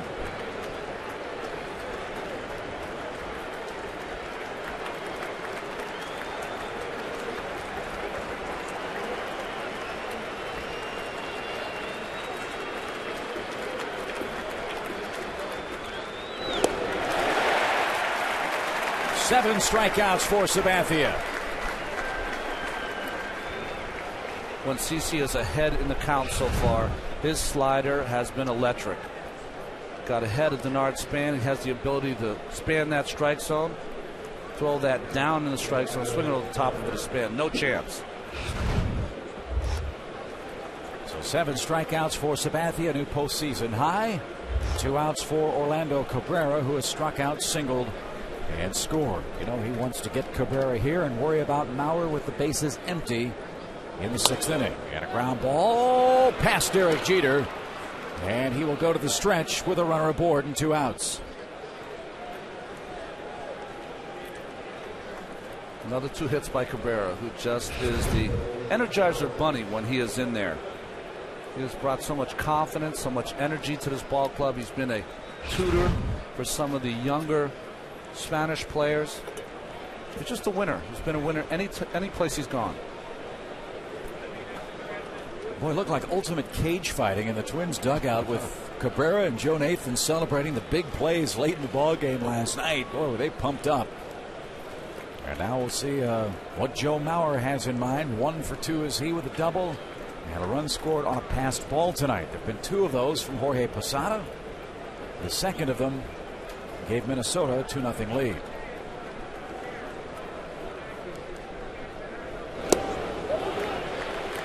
Mauer checked his swing, but tipped it into Posada's glove. A strike. Well, the big difference this year for Joe Mauer has really been the power that he has showed. His first 5 years in the big leagues, more of a singles and doubles hitter. Every about 46, 47 at bats is when he'd hit a home run. Now, this season, 18.7 at bats for every home run. Those doubles are now going over the wall. And you say, how does that happen? You know, he's a great hitter before. Well, what happens now is he gets into his 6th and 7th years, that he gets more intelligent about the pitchers. He's faced them more. He knows when to look in occasionally. All those little things have helped him mature into the hitter he is today. Runner goes, the pitch outside. Posada's throw is late. And a gigantic jump by Orlando Cabrera has him in scoring position with 2 men out. That's one where Posada had no chance, and really just going on first movement from CC. And as soon as he left, he knew he had that one easy. Maurer, the hometown kid out of St. Paul, Minnesota, first player selected in the 2001 draft out of Cretin-Durham Hall High School. Had a letter of intent to Florida State. He could have done anything. Great athlete.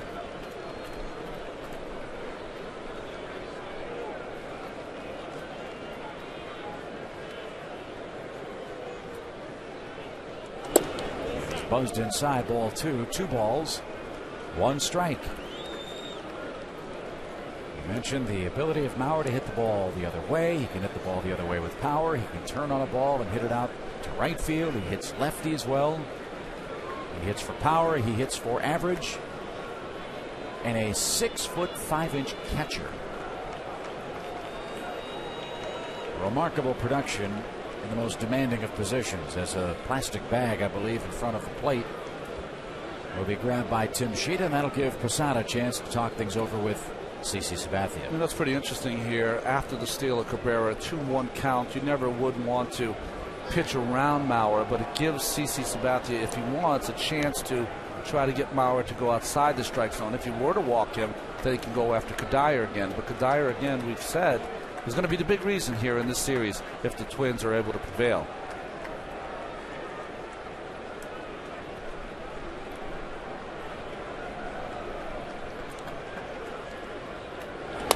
Ground ball right side. Nice pickup by Cano and Teixeira. Johnny on the spot. CC Sabathia does indeed have that shutdown inning he was looking for. And his Yankees lead 3-2. Bottom of the 5th. And Derek Jeter has christened it with the first Yankee home run. Only fitting. Wow, most postseason home runs. Unbelievable. More series played, of course, because of the division play. Makes Mickey Mantle's numbers look pretty good, right? 12 series, 18 home runs.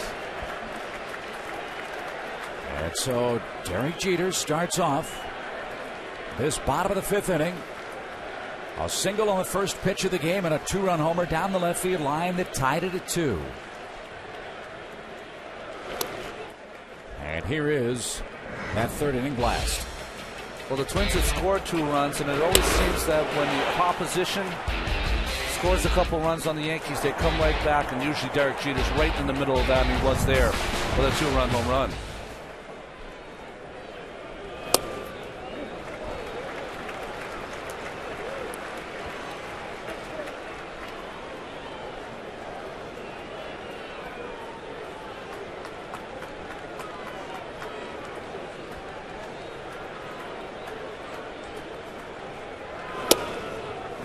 That's low and inside, ball 3. 3 balls and a strike. We talked with Ron Gardenhire about the job that Duensing would have to do in this ballpark against this lineup.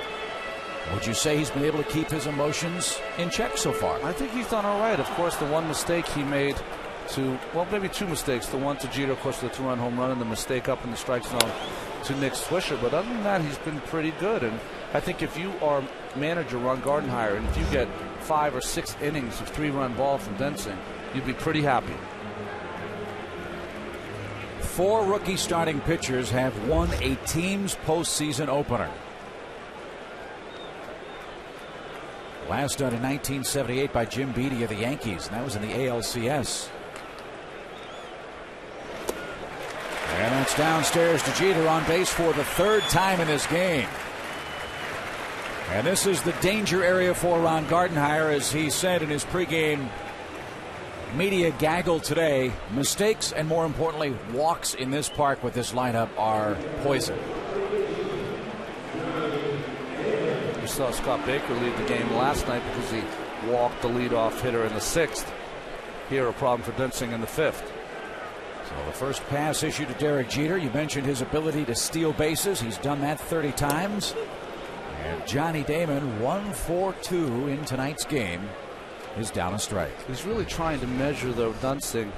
In the last couple of seasons, really, Jeter hasn't run on left-handers. Last 2 seasons, 2 in each of those seasons, 11 this year. So he's been running much more against the left-handers.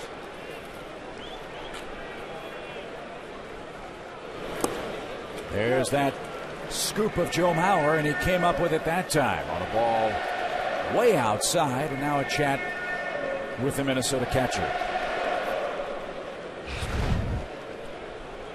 Almost like Johnny Bench-like. Look at that backhand. You want to turn that glove over if you can. But what happens to catchers a lot of times is they assume early in the count that their pitcher is going to throw a strike. But when you have a young pitcher who might have some nerves out there, you'll get those kind of pitches early in the count, not even close.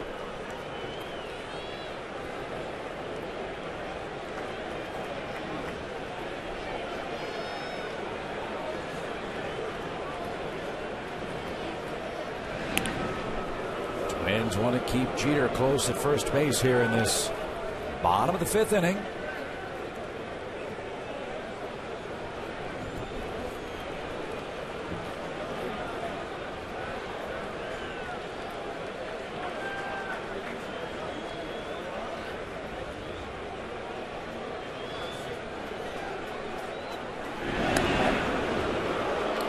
Top of the 8 o'clock hour here in New York City. Game 1 of this American League Division Series between the Twins and the Yankees. With Ron Darling and Craig Sager and our entire TBS crew, I'm Chip Carey. Yankees 3, Minnesota 2. Jeter aboard with nobody out.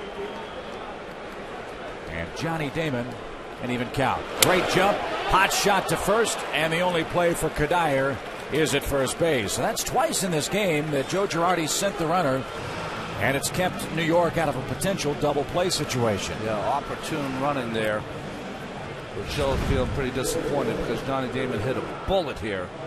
And Kadire doesn't get that far off, and that ball right at him as he makes that backhanded play. Twins bullpen starts to work now as Mark Teixeira strides into the batter's box. And it's Liriano, the left-hander.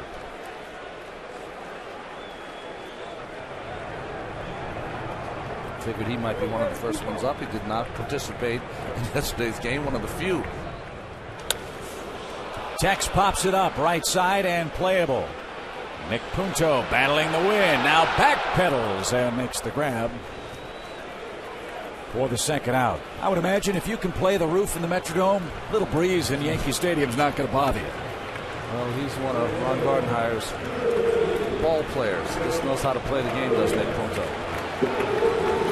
So another chance for A-Rod with a man on base. He's batted twice in those situations. And he's 0 for 2. Well, pitching coach Rick Anderson's going to go out to talk to Brian Duensing, see what they want to do with A-Rod up with first base open, a couple out. Do they want to pass him to first base and go up against the left-handed Matsui? So while they chat, let's take a look, Ron, at tonight's Travelers mid-game recap. It was the Minnesota Twins scoring first. Michael Kadire, a little blue pit that brought home the game's first run. And then a passed ball off of Jorge Posada brought home Joe Mauer. Derek Jeter hit a 2-run homer to tie it in the bottom of the 3rd inning. And then Nick Swisher with an RBI double down the left field line gives New York a 3-2 lead, which they hold now with a man on, 2 outs, and third baseman Alex Rodriguez up.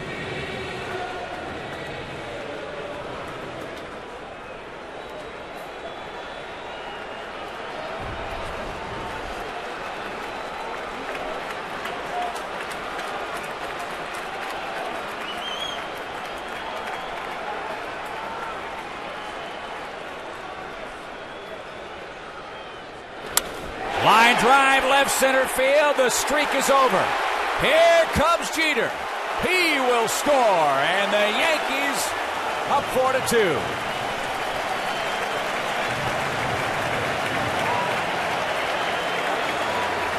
What did Ron Gardenhire say? Walks are killers, and the leadoff walk becomes the 4th New York run. He also said the first time Duensing faced Alex Rodriguez at first base open, pitched to him very nervously. Here, a pretty good pitch down and in, but Alex Rodriguez ready for that fastball on that first pitch count, lining that ball to left center field.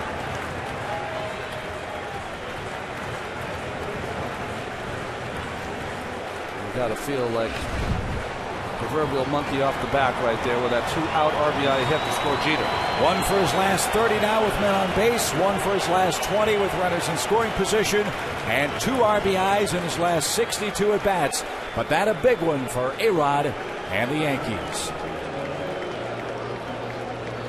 Cardinals and Dodgers out west. Well, Cliff Lee was outstanding pitching today for the Philadelphia Phillies, as he's been since he's come over from Cleveland. And Francisco Liriano coming in for the Minnesota Twins. This is a young man with unlimited talent, but has really struggled for the Twins. 24 starts this year out of those 29 games. And you can see those strikeouts are up, but the walks are up also. ERA at 5.80. Time call by Tim Sheeta. Liriano still trying to come back from Tommy John surgery. And he was an acquisition by the Twins and a big deal with the San Francisco Giants. Joe Nathan, Liriano, and Booth Bonza for A.J. Przinsky. What a deal that turned out to be for Minnesota. Sometimes with a Tommy John surgery, Chip, it takes a whole year after the surgery before you can come back. But it was in 2006 that he showed so much promise. Went 12-3 in 16 games started. And really, in some ways, they were pitching him a lot like Johan Santana started his career. They were molding him into that form. Good changeup, good fastball, but arm troubles have plagued him.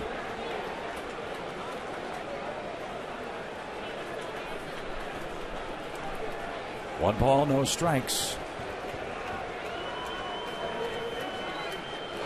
As Matsui looks downstairs, 2-0. Ron Gardenhire talking with Brian Duensing about his start on that Minnesota bench. The rookie left-hander gave him 4 2/3 innings of 7-hit, 1-walk baseball here in New York.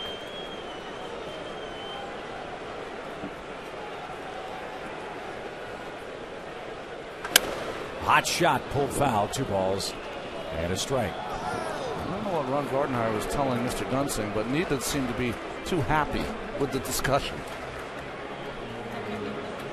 You know, you're a young kid, your rookie year, pitching in the postseason at Yankee Stadium, and when you put your head on the pillow the night before, you always envision a little different start than the one he had today.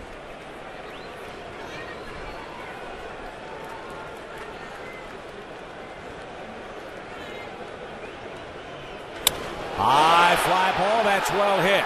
Span going back, still going back. It's out of here and into New Monument Park.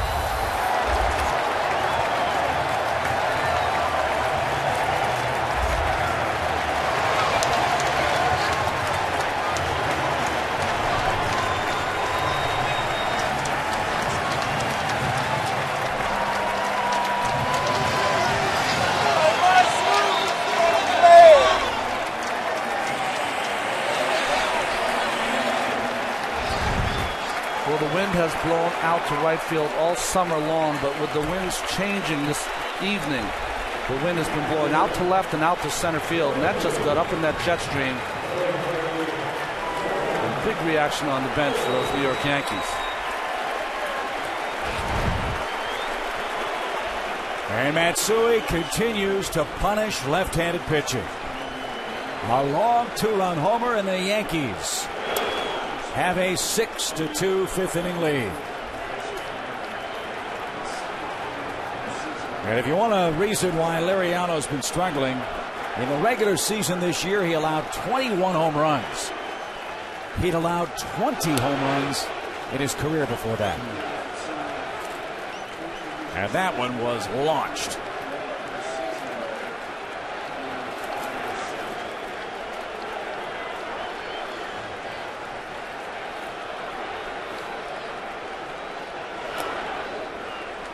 Two balls and a strike to Jorge Posada, and a big smile for Hideki Matsui.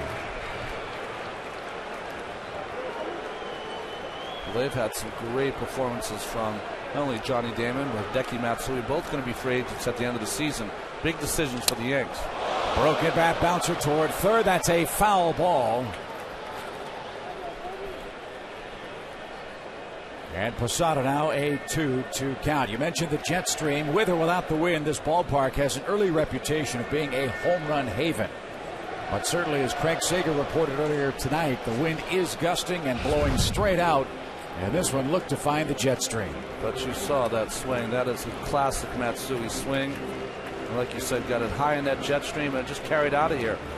Although hit so well. Liriano giving up the home run, and Matsui has just been great this season against left-handers. 13 home runs, 131 at-bats. That's outstanding. 2 big Yankee hits. 3 big Yankee RBIs with 2 outs in this inning. It all started with a leadoff walk. Ron Gardenhire proved to be a prophet tonight, as that just missed full count. Well, Gardy pushed all the right buttons in last night's game. Not working out so well tonight. It's about the looming large.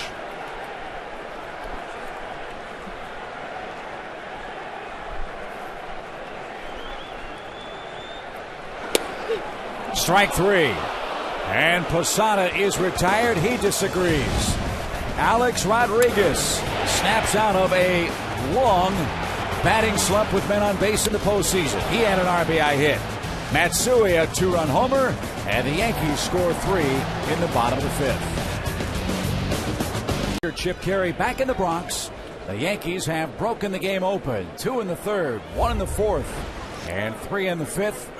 They are in front of the Twins by a 6-2 score heading to inning number 6 tonight. And you'll see Sabathia now really start pounding that strike zone. Gets up on Kadire with that first pitch strike.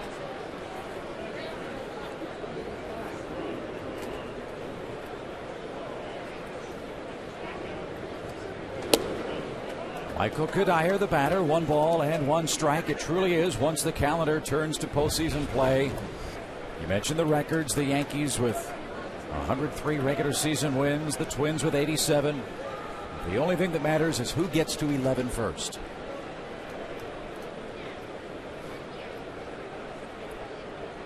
And a liner caught it short. That ball was smoked. But Derek Jeter in perfect position took care of Michael Kadire. We were talking about emotion for the Twins earlier today, but how about the emotion for the Yankees? That this quest journey to win the World Series has always seemed the last few years to almost be a burden. But this year they've had some levity, some lightness to this team. Lots of smiles. I don't know if it's Swisher. I don't know if it's the pies in the face from Burnett. Sabathia making the team closer, but this has been an enjoyable journey for this team this season. And they've made it fun. I mean, they've made it interesting, too. The Yankees have 36 comeback wins in this ballpark. I mean, listen, it's always fun when you win 103 games, but, you know, it was burdensome at times for this great franchise, but they are having a blast this season. Jason Kubel pops it up left side. Wynn grabs a hold of that. But in foul ground, Alex Rodriguez, a 2-handed catch for the 2nd out.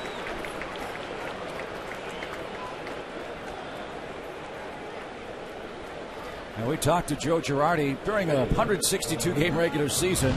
There's so many big turning points or big moments. He has said that this sequence of games against the Minnesota Twins was hugely important for their ball club with those comebacks in mind. 3 straight games they walked off against Minnesota. That big hit there by A-Rod against a gutsy team, as Girardi has described the Twins.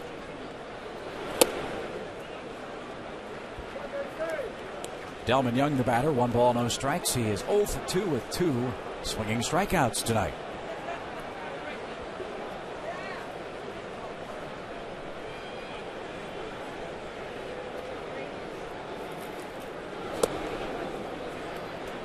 And no swing. Ball 2 to Delman Young. We talked about it earlier as well. The expectations in our open. The emotion of the Minnesota Twins. They had the early lead tonight, but their emotions have been dashed to a point by the Yankee long balls in this game. And a fly ball to left handled by Johnny Damon. And CC Sabathia continues to roll merrily along in game 1 of their matchup with the Minnesota Twins. 3 up And 3 men down. Half of the 6th inning. A pair of 2-run homers for the Yankees in this ball game. Derek Jeter and Hideki Matsui, the big blows for the Yankees as they try to jump in front of Minnesota in game 1 of this series.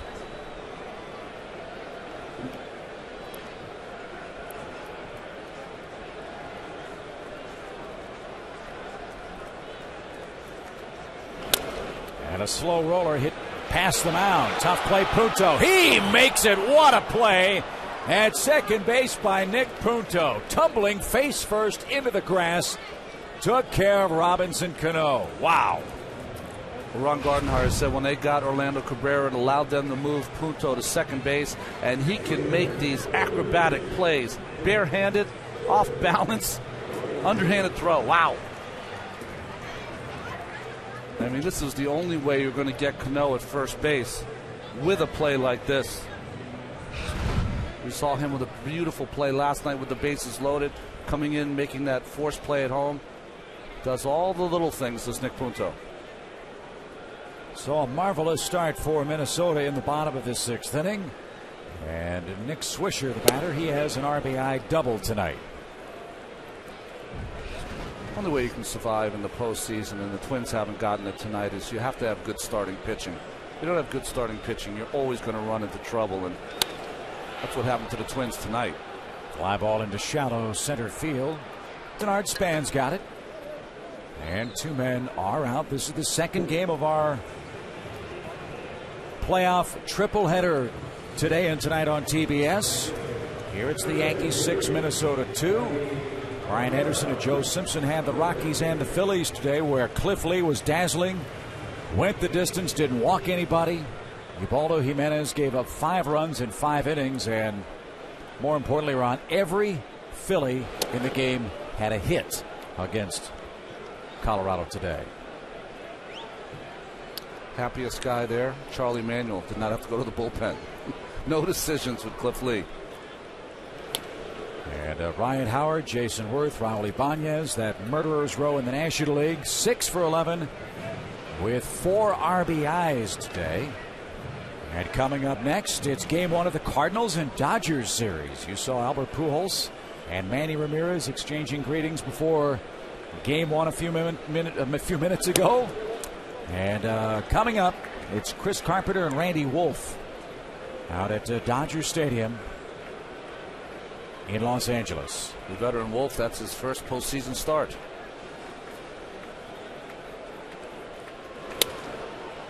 Melky Cabrera, fly ball into center field, spans under that, and an uneventful 6th inning for Mr. Liriano. On we go to the 7th inning. New York a big lead. Pitched brilliant baseball, allowing a couple of runs on 7 hits. And only one of those runs is earned against him. 7 strikeouts, a new postseason career high, and like Cliff Lee, hasn't hurt himself with a base on balls.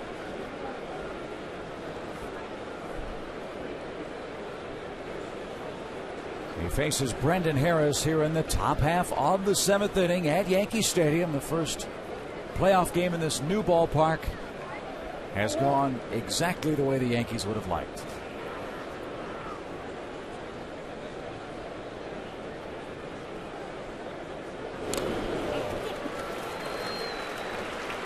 And now the question is, how long do you let Sabathia toil in a game they lead by 4? There is activity now in the Yankees bullpen. Well, 97 pitches, so maybe they want to keep him under 120 or so maybe they're only going to give him 1 more inning. I personally would like to see him go 8 against this scrappy bunch, only down by 4 runs. Well, again, Joe Girardi picked the start of his series for tonight so that he could use his bullpen liberally with lots of days off, and there's a very prominent name in that Yankee bullpen alongside Phil Hughes, who's warming up, and that's Jabba Chamberlain. So a ton of options for Joe Girardi if he so desires, as Brendan Harris is the 8th strikeout victim tonight.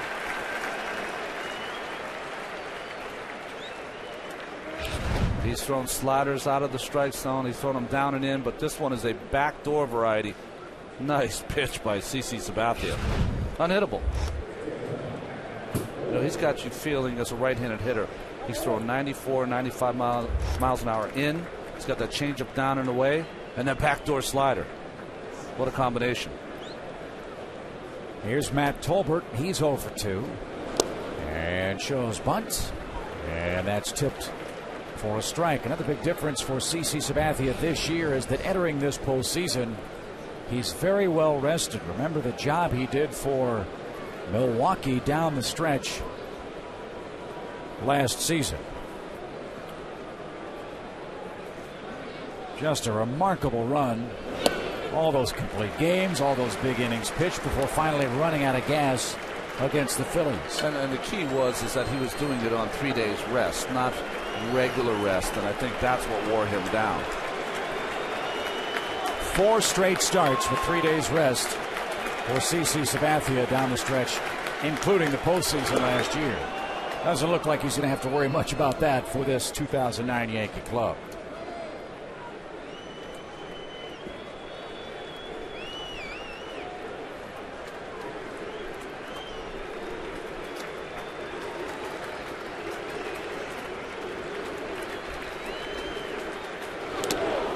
And that's the last thing he wanted to do. Up and in, hits Matt Tolbert. And he doesn't want to rub it, but boy, he got smoked. A hit by pitch places him at first with 1 out. Well, wanted to come up and in. You can see cannot get that hand out of place right on that wrist, that left wrist of Tolbert. Boy, a pretty tough kid to run down there without getting checked. Those are the places we see many hitters. That's where they break. I think it's called that hamate bone right there on the wrist and cut short a season. So here's Punto. He singled and lined out.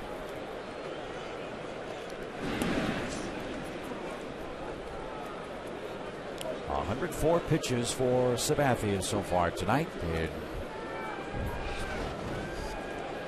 The second portion of this start, he has been exceptionally good. From the 4th inning till now, he's had just 2 base runners, so much more comfortable with his 8 strikeouts. And now Posada out for yet another chat. It's a 6-2 game. Twins battling here in the 7th as again we check in with Craig Sager. Well, Chip, in the opening, you talked so much about the emotion carrying the Twins. That's what Ron Gardenhire said. He said, we'll be all right tonight, but tomorrow we'll be really tired. They need some second wind right now because nobody's standing up on the dugout. Everybody looks very fatigued inside the dugout. Joe Nathan just trotted out to the bullpen in case they needed him, but right now they look like the fatigue's setting in. They need a little rally here. Chip. That's a little high, ball 2. And that gets the interest of Joe Girardi, I'm sure, as Sabathia sees that pitch count creeping a little higher. Activity continues in the Yankee pen. Big boppers for Minnesota lurking here with a man aboard and 1 out.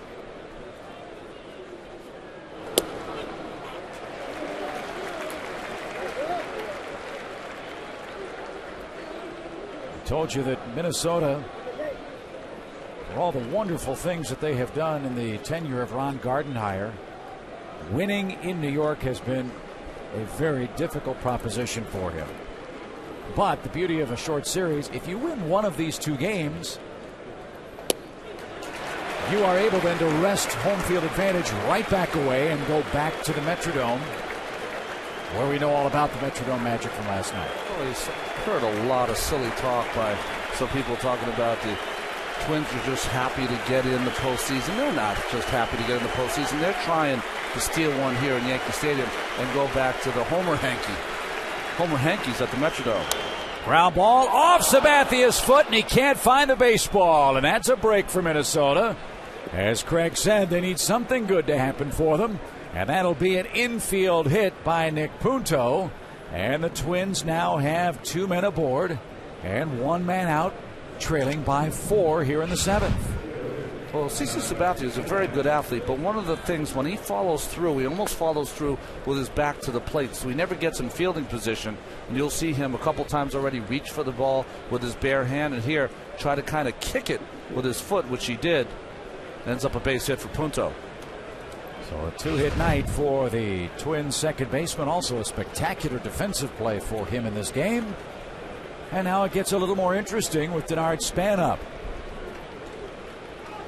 Twins are 1 for 6 with runners in scoring position so far in this game. That mirrors the struggles that they endured in the 4-game series here at Yankee Stadium during regular season play. They were 4 for 38 then. Close games, yes, but just haven't been able to consistently come up with a big hit. May 15th they led in the 9th. May 16th they led the game in the 8th. May 17th they led in the 7th. And they lost all 3 of them. Here they trail 6-2. This game has really slowed down as Sabathia and Jorge Posada have had trouble really getting in sync here in the 7th. Working very slow, and I think that when Sabathia, who likes to work on a nice quick tempo, starts to slow it down, that's where he loses the strike zone, loses his consistency.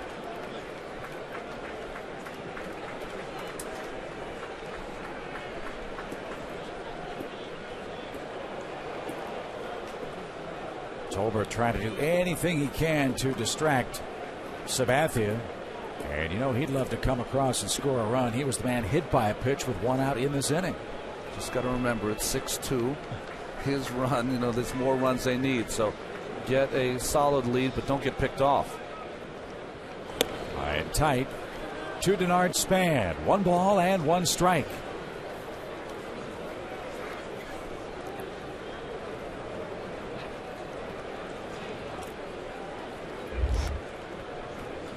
Span really exploded for the Twins with a big month of August. Had the 3rd highest on base percentage in the American League that month, behind Ichiro and the Yankees' Derek Jeter.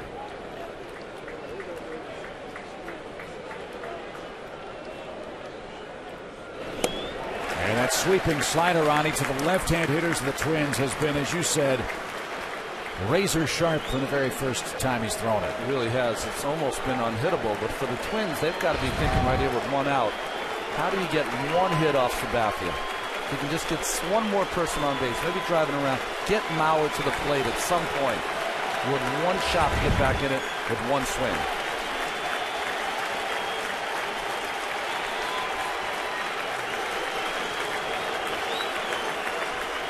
Will it be the fastball? Will it be the breaking ball? Tim Cheetah asks for time. It has appeared like Posada's been crossed up a couple of times in this game, and this is obviously a big situation for Minnesota tonight. Well, it's almost Jorge, when guys are on base, he's very methodical, wants to make sure he puts down the right signs, and sometimes that takes a while. No sign there, though. Good stop that time, but late breaking to the baseball is Posada, and the Twins very alertly pounce upon that opportunity and move up 90 feet. So the double play opportunity is by the boards, and a hit could score 2 for the Twins. Well, this was outstanding form, outstanding stop. But see how he can't find the baseball?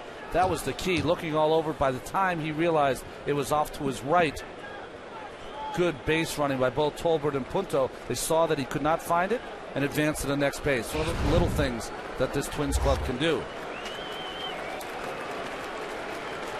That's a wild pitch. 2 balls, 2 strikes. Popped up. Shallow right, playable. Swisher is under it. He's got it. Runner at 3rd tags and isn't going anywhere.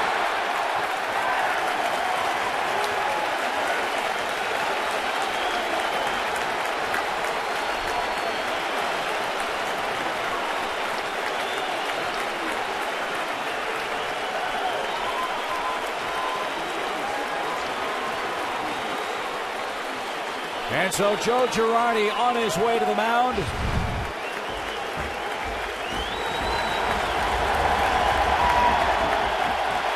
And a big roar for CC Sabathia.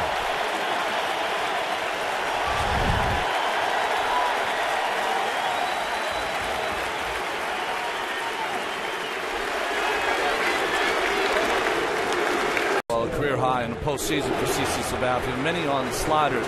Great thing about CC is that he really was getting up in the count.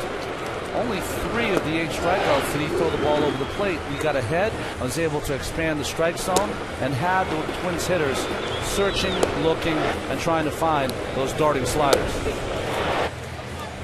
So Sabathia, 6 innings and 2/3, 8 hits, couple of runs so far, only 1 of them earned. The big stat, no walks, 113 pitches, and he will give way to one of the real bright stories for this New York ball club. Philip Hughes, when he was placed in the bullpen, has become an unbelievable compliment to Mariano Rivera. Well, what happened for Philip Hughes is they were thinking of sending him down, but he pitched 8 shutout innings against Texas. And they said, boy, he's just too good to send down. Let's put him in the bullpen for a while. And he has really excelled in that role. And he just blows a fastball right on by Orlando Cabrera. Last win for the New York Yankees in division play in 2007. Winning pitcher, Phil Hughes, relieving Roger Clemens in that game against the Cleveland Indians. So he does have postseason experience. And according to the Elias Sports Bureau, allowed just 3 hits and 33 at-bats with a runner in scoring position in relief. And that's the situation he finds himself in now. The 2 runners aboard belong to CC Sabathia in a 4-run game.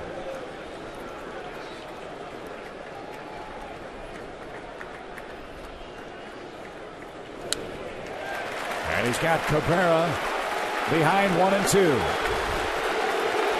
Hard to believe Philip Hughes is just 23 years old. And it's almost as if he and Jabba Chamberlain have reversed roles on this Yankee pitching staff. And this will be one of the question marks. Will they have a successful bridge to Rivera this entire postseason? Philip Hughes will be the first one tested. And we'll do it again. A ball and 2 strikes. You have to ask yourself, does Orlando Cabrera have another big hit in him? He showed that 2-run home run in last night's ball game.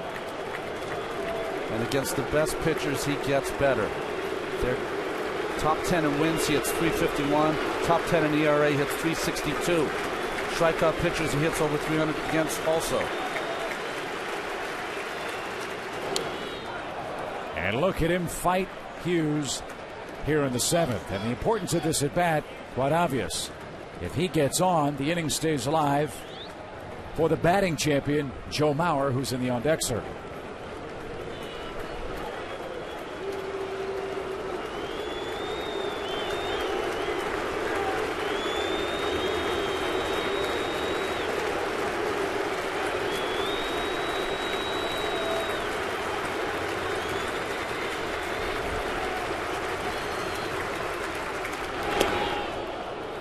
Two balls, 2 strikes.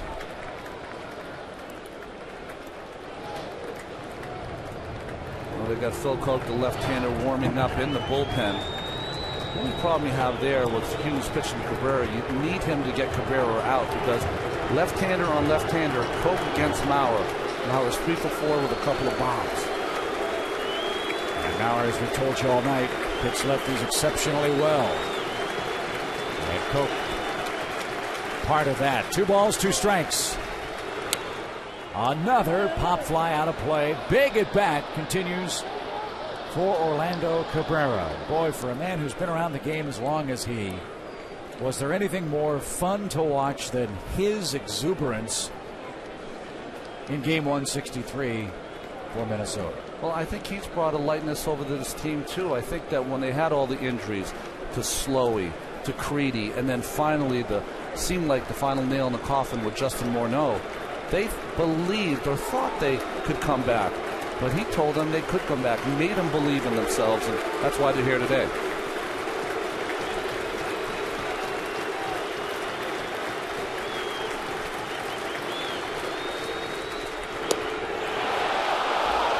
Full count. 3 balls, 2 strikes. Good eye by Cabrera. Tim Sheeta's had a great game behind the plate. That ball's not close.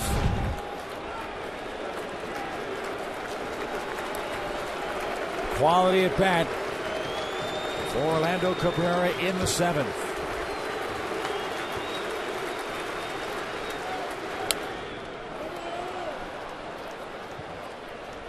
And we'll do it again. It's almost when Cabrera takes at bats, to me it's almost like he fouls pitches off until the pitcher makes a mistake. And then he pounces. Hughes, no mistake so far. Cabrera has played in the division series with Anaheim, the Yankees, Boston, Tampa Bay.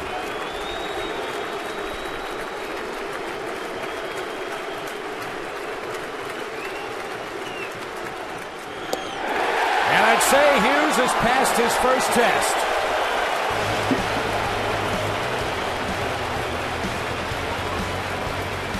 CC Sabathia in line to win Game 1.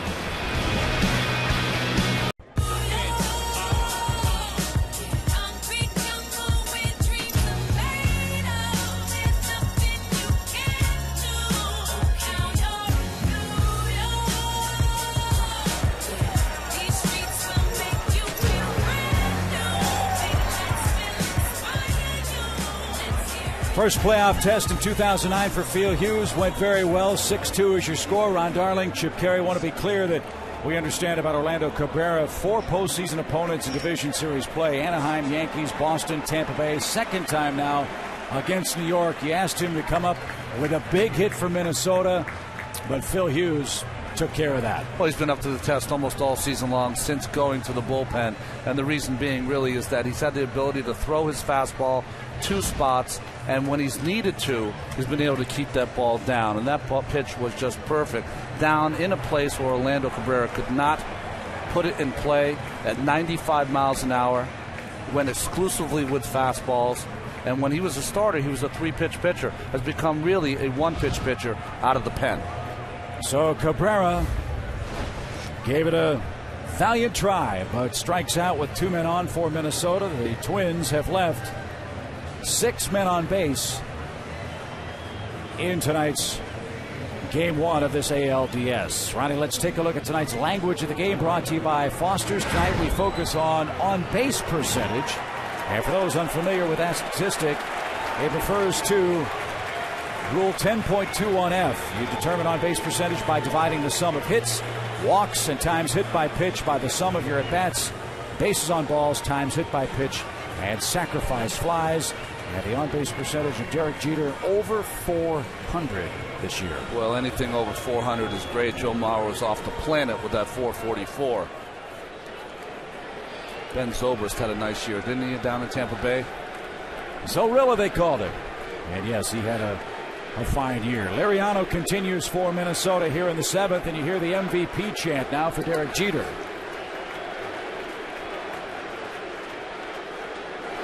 And heck, he may split the vote. There are 3 worthy candidates for this New York ball club. Jeter, Mark Teixeira, and maybe Mariano Rivera. Yeah.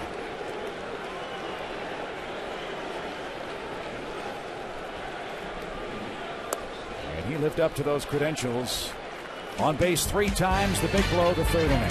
Well, it was a huge hit because the Twins had just scored 2 runs. You're thinking to yourself, maybe Cinderella's darlings are going to continue their great play. And that 2-run home run got the crowd into this ball game.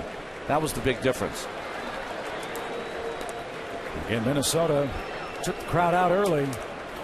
Sort of a nervous crowd is what I felt about it, not knowing how this one was going to start out. It didn't start out well for the Yankees. They trailed 2-0 in the top half of the 3rd inning, tied it on the Jeter homer, added a run in the 4th inning on the Nick Swisher double, and then a 2-out hit from A-Rod brought home Derek Jeter. Then Matsui's 2-run homer into Monument Park in center field has the Yankees up 6-4 now, and Jeter up for the 4th time. And he's on base again. A perfect night at the plate. 2 hits, 2 walks. He scored twice. It's almost like he knows how to perform at every at-bat. A single in his first at-bat on the first pitch, trying to jump on the rookie starter Duensing. Second time up, looking to hit an extra base hit, trying to get the Yankees back in the game with a 2-run deficit, hits a 2-run home run. And these last 2 times he's led off the innings and trying to not work a walk, but trying to get on base, and he's done it both times. We talked about Johnny Damon, a big-time pull hitter in this park. That pitch showed you what was on his mind here in the 7th inning. No balls and a strike.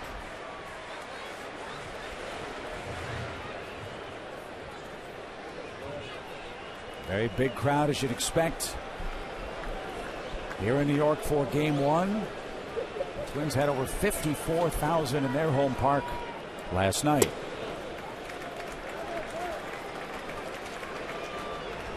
And Major League Baseball today announced that its 30 clubs combined to produce the 5th largest combined attendance in history. Pretty remarkable when you consider the state of the nation's economy. The Phillies and Red Sox with record-setting attendance years, each drawing over 3 million fans. The Phillies 3.6 million at Citizens Bank Park.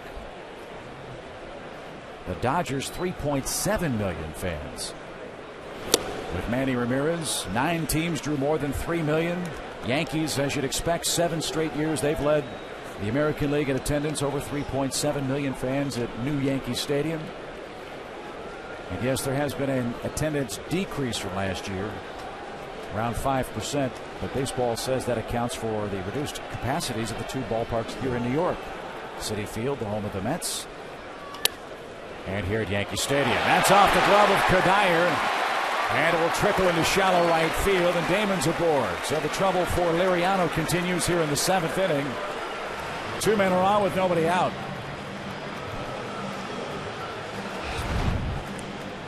Well, Kadire robbed Damon in his last at bat, and on this backhand play, a play that Michael Kadire would, I believe, has to make that play. And that'll be an E3 on Kadire, his first error since taking over from Manoah at first base. That was the most remarkable part of Kadire's year. You know the offense was going to be there, but he grabbed the first baseman's mitt and had no trouble until tonight in Game 1. 2 on, nobody out for Teixeira. Mark is 0 for 3, reached on a force play in inning number 3. How long's Liriano go for Minnesota? I think he goes as long as he can go. You want him to try to finish this ball game to save your bullpen. There's his work cut out for him here, trying to get through the 7th. Going outside, ball 2.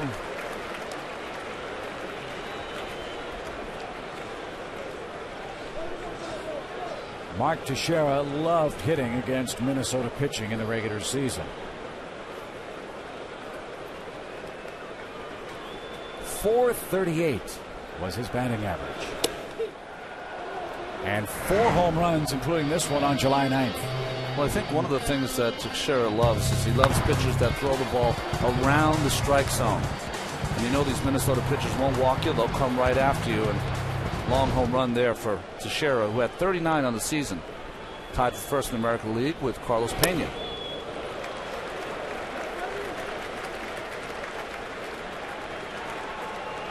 Cardinals and Dodgers follow us. Game 1 of the National League Division Series from Dodger Stadium.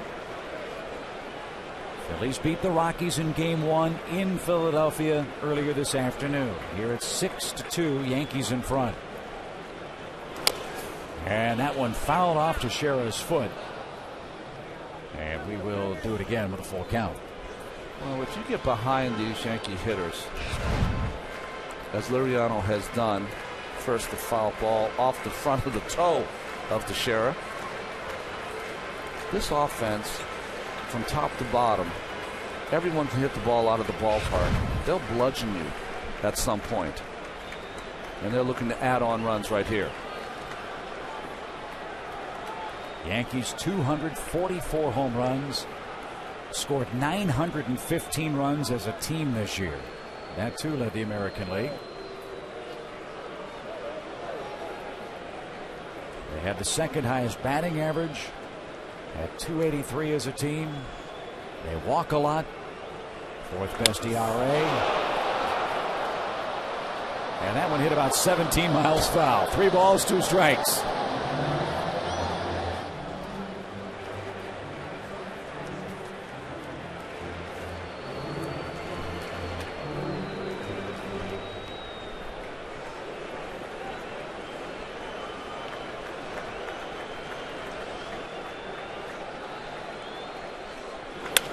Hot shot to third. Second base 1, first base 2. Teixeira's hit the ball on the button twice in this game and has nothing to show for it.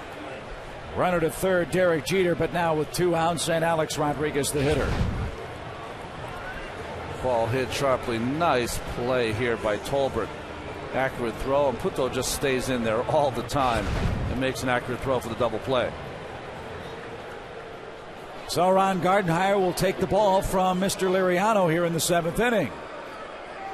And that's Big John Roush at 6'11" coming in the Yankee 7th. Header again tomorrow. Ernie and the boys at 2 o'clock have MLB on deck for you. Then it's the Rockies and Phillies. Game 2 from Citizens Bank Park. Same story, Cardinals and Dodgers. That at 6 o'clock Eastern Time. Ron and I will have the night off, as will the Twins and Yankees, for the Red Sox and Angels. Don Orsillo and Buck Martinez out in Anaheim will have the first game of that American League Division Series at 9:30 Eastern Time.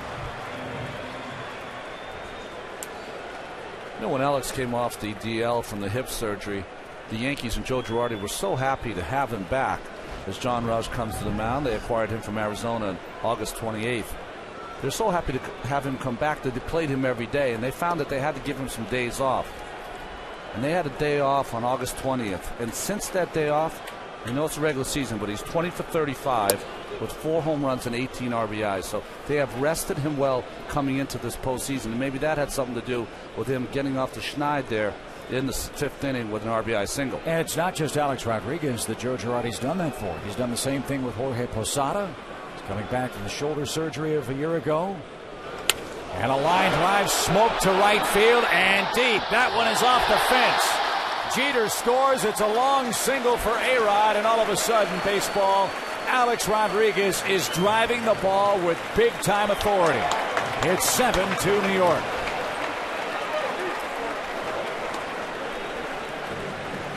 Well, the biggest part of this game, other than CC Sabathia's pitching, will be the emergence of A-Rod and his ability to drive in runs here in this game. His first one back. That's going to allow him to relax. It's going to allow the entire team to relax.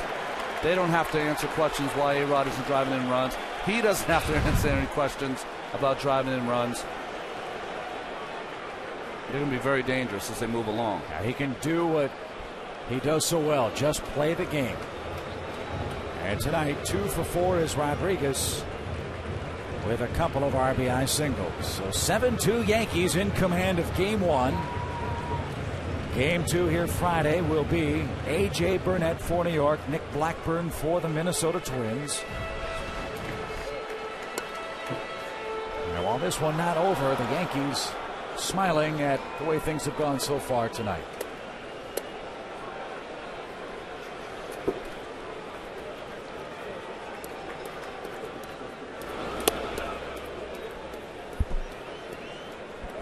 One ball, no strikes.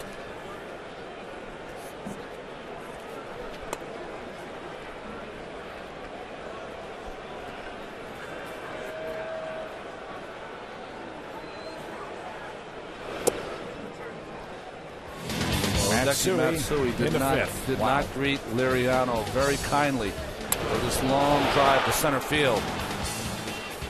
That really was the clutch hit that kind of put this game not out of reach, but got them to a point where they've got a 5-run lead now.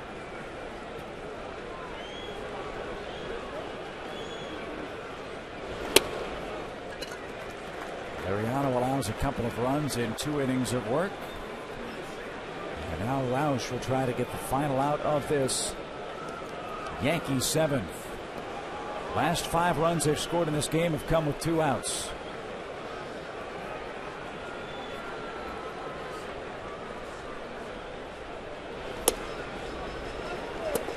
And a hit to A-Rod and a walk to Matsui from John Roush. Not what Ron Gartenhire had in mind. 5th walk issued by Minnesota pitching in this game. And before this game, we talked about that's one of the things that they do well is not walk people, hurt themselves, and they have not done that tonight. Excuse me, 3rd walk they've issued in this game. Still, they're averaging under 3 walks per game. They walked 6 last night, but that was in 12 innings. So Duensing 1, Liriano 1, Roush 1. 1 + 1 + 1 still is 3, right? You got it. Okay, thank you. 2 on, 2 out. Here's Posada. 1 for 3 as he at the plate. He's lined out, struck out, and he has singled. 7-2 Yankees.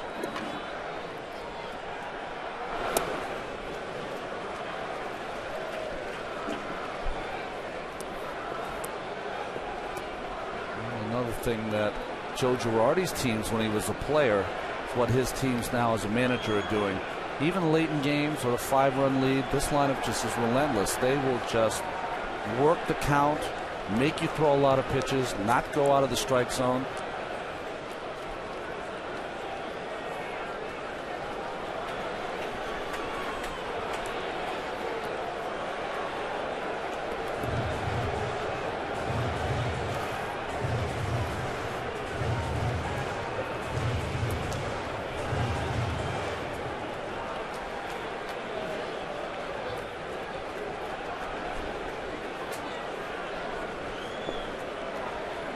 Piece of debris apparently got loose in center, and Denard Span cleans that up. Now he mans his spot in center field.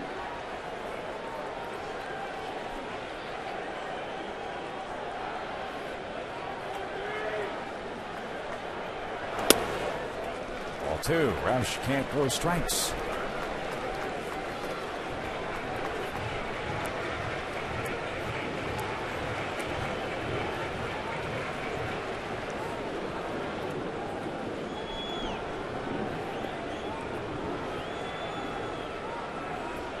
Posada should get a good pitch to hit here. 2 balls, no strikes, runners aboard with 2 out. And he got a pitch to hit, and he ripped it to second. Puto to throw to first. And we head to the 8th inning. Yankees by 5 in game 1. We weren't born to follow.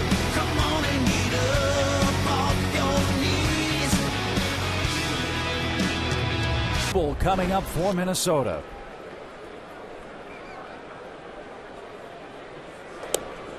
And let's see what Phil Hughes has in store in this first full inning of work for him. There is, however, activity. Should help be needed in the Yankee bullpen.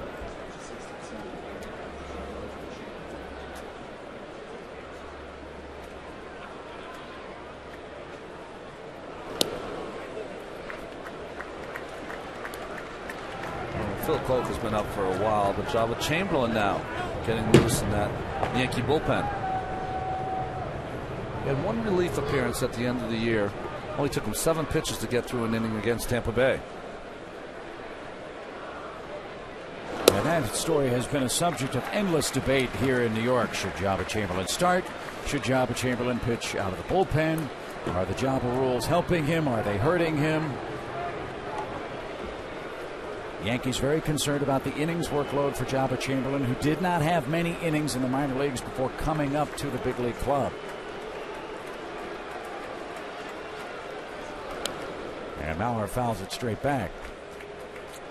Well, if you think about it, we watched last night Mr. Porcello pitch for Detroit, and he pitched awfully well. And the Detroit Tigers had him on a restriction. They gave him a couple of weeks off around the All-Star break to try to rejuvenate himself, and he pitched so beautifully last night. He only pitched 165 innings going into last night's start and 30 starts, so they had restricted him, just did not get the publicity, of course, that Java got here. And Porcello had a 16-day break right around the All-Star break for the Detroit Tigers. If they had a rainout, they'd give him an extra day here and there to settle into rotation. What the Yankees tried to do with Chamberlain was break him down almost in the middle of the season, put him on a spring training kind of schedule, let him start the game. He may not factor in the decision. And Java didn't pitch particularly well that way. and as a result is out of the bullpen in the first round of the playoffs. Well, I think the thing you always have to keep in mind is that there would be no one in the Yankee dugout or the Yankee brass would ever want to do anything to hurt this young man. They're only trying to do something to prolong his career and make sure that he kind of gets the innings as he goes along. I think the one thing, though, you can tend to overlook a little bit about the athlete is that they were built to be challenged. Now, who decides how much to challenge the athlete? You know, I think you've been built since you're a young person that sometimes you challenge these young men and they will, leaps and bounds, start to exponentially get better and better. But that is not the way of the game today. And you have a lot more people involved. In my day, which was only 20, 30 years ago, there was a lot more pitching when maybe you should be taking some time off. So Mauer fouls it back, 3 balls, 2 strikes. Nobody knows if Jabba Chamberlain's going to break down. Nobody knows if he's going to win 300 games and go to the Hall of Fame.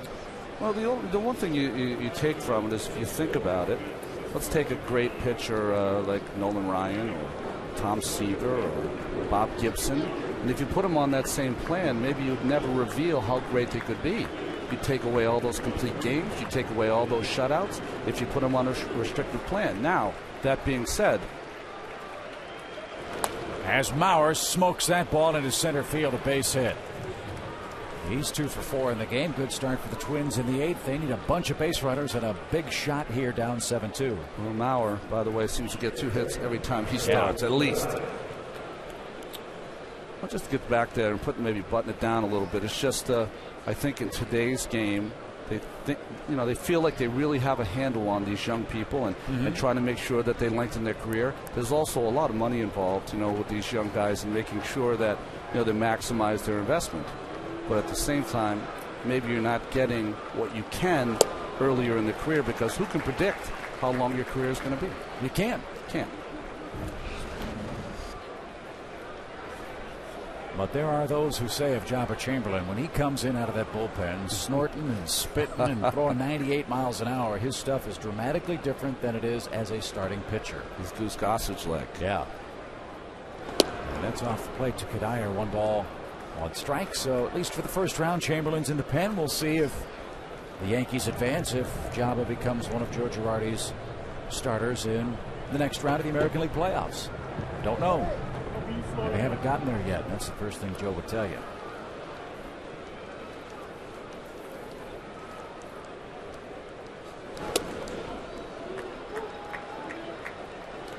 Hughes all of a sudden having a little trouble. Got the big out of Cabrera. Struck him out in the 7th with 2 men on. Now a base hit to Mauer. Falls behind Kadire. 2 balls and a strike. This is always the toughest thing for these young men that come out of the pen, and they need to come in and get a strikeout, and they get it, and they have all the adrenaline going. Then they have to go sit on the bench, and it was a long inning. You had to wait for 15, 20 minutes, and sometimes they lose some of that edge. Now back to even the count. 2 balls and 2 strikes.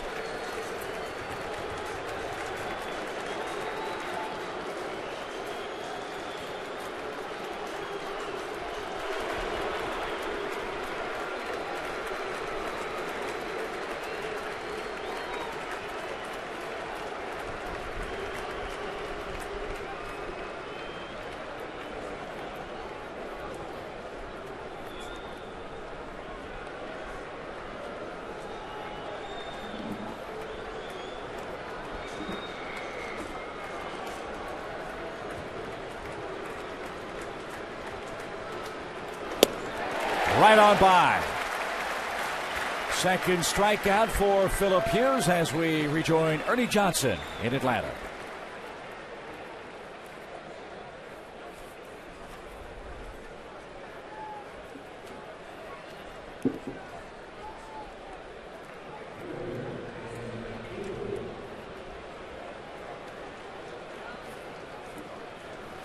Okay, Ernie, thank you very much. And Philip Hughes will be greeted by Joe Girardi in the center of the infield at Yankee Stadium. He'll get a big cheer and has had a fine season out of the bullpen for New York. Runner at first, 1 out. Yankees into the bullpen.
Pitcher of the night is on for the Yankees. It's left-hander Philip Koch.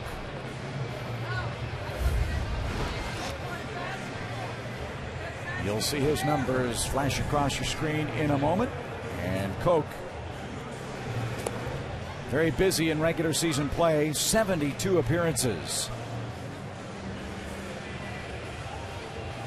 And very effective here in New York. He was 4-1 with a .297 earned run average at New Yankee Stadium. Winless with an earned run average approaching 7 runs per game on the road. So Koch will face Kubel, runner aboard, 1 out in a 7-2 Yankee game. And this is that bullpen depth of which Joe Girardi was speaking, Ron, not only before the start of this series, but about halfway through this season. That's one thing he really liked about his club. And about 2.5, 3 weeks ago, intimated that this was the direction New York was going to go because of the power arms they've been able to accumulate down there. It's also nice to have a 5-run lead to be able to bring these guys in and get them a little experience here early in the division. Liner to first, Teixeira, fine play. And good base running by Mauer not to get doubled off. That ball was a seed. And Mark Teixeira with a rocket handles it at first base. Oh, this is what Jason Kubel's been doing ever since he took over in right field, just hitting bullets, but right at Teixeira, and great running by Mauer. Koch may not even have to shower. 1 pitch, 1 out.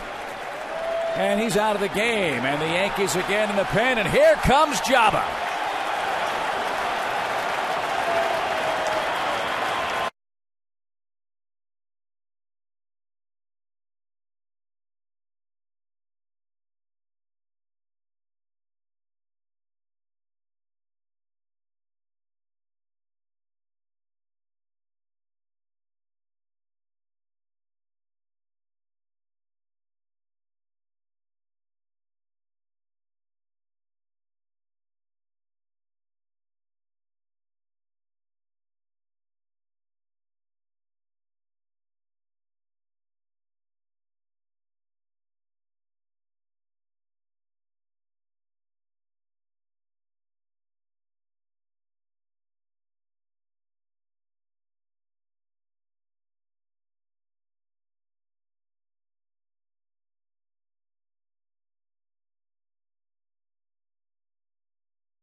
Division series against Cleveland, and watching him throw between innings, I'm telling you, he's throwing 100 miles an hour. I don't know if he's going to throw a strike, but he was throwing awfully hard.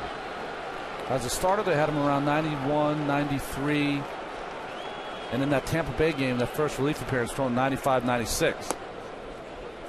And I think it's safe to say Jabba's going to enjoy his second taste of postseason play a lot better than he did his first. That was the infamous 2-1 11-inning Game 2 loss to the Indians, forevermore known as the Bug Game in Cleveland. Ground ball slowly hit by Delman Young to Derek Jeter, and Jabba Chamberlain needs 2 pitches. Wow, Koch and Chamberlain need 3 pitches to get 2 outs, and they send this game to the bottom of the 8th inning.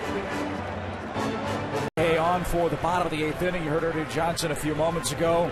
This game running long tonight, so the start of the Cardinals-Dodgers Game will begin over on our sister station TNT. As soon as this one wraps up, you'll be switched back to TBS for the start of proceedings way out west. I got to ask you, the Cardinals with that great pitching trio of Wainwright and Carpenter and Pinheiro, and the offense of Matt Holliday and Albert Pujols taking on Manny Ramirez, and the Dodgers, who really had to work hard to fight off the Colorado Rockies down the stretch. Who do you like in that series out west? Well, that's a real hard call because, it's opening up in Los Angeles.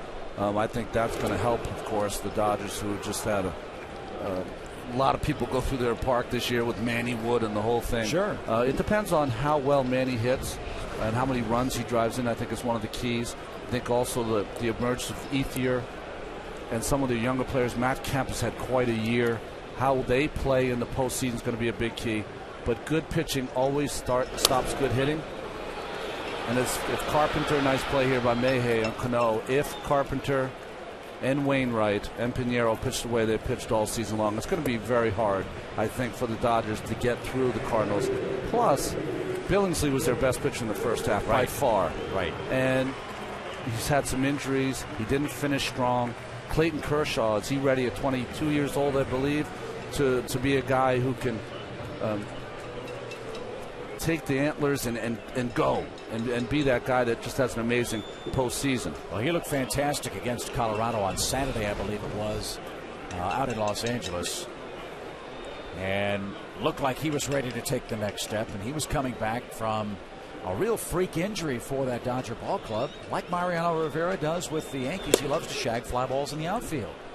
And Kershaw, a left-handed pitcher, slammed up against the wall and injured his right shoulder and couldn't pitch for several weeks. The key to shagging for any pitchers, once you get to the warning track, stop.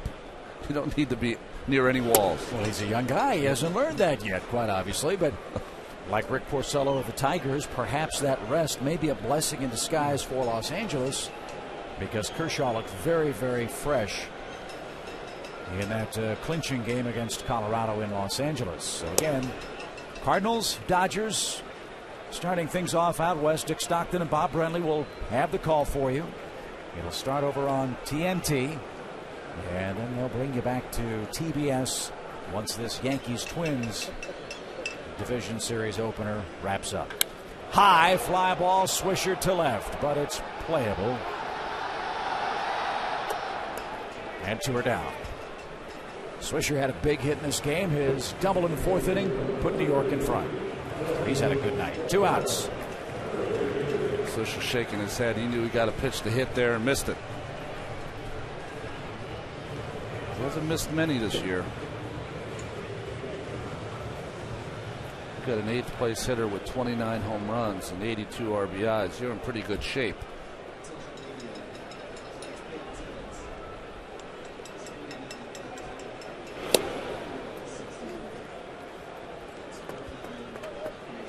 The official attendance for Game 1, first playoff game at New Yankee Stadium, 49,464.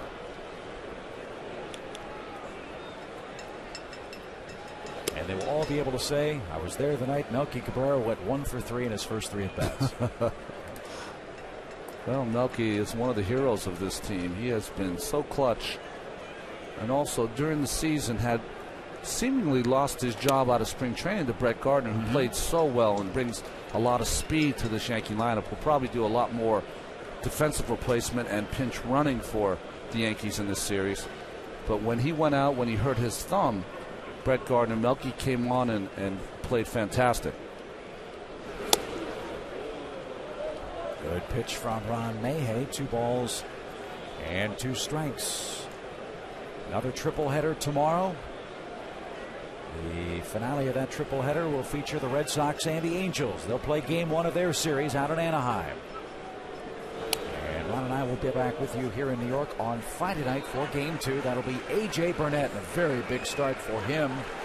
His first Yankee playoff assignment, and Nick Blackburn for Minnesota. Well, A.J. Burnett has all the stuff to really dominate a lineup, but it's going to be his first postseason start. I'm sure hanging out with guys like Andy Pettitte with all his experience can only help.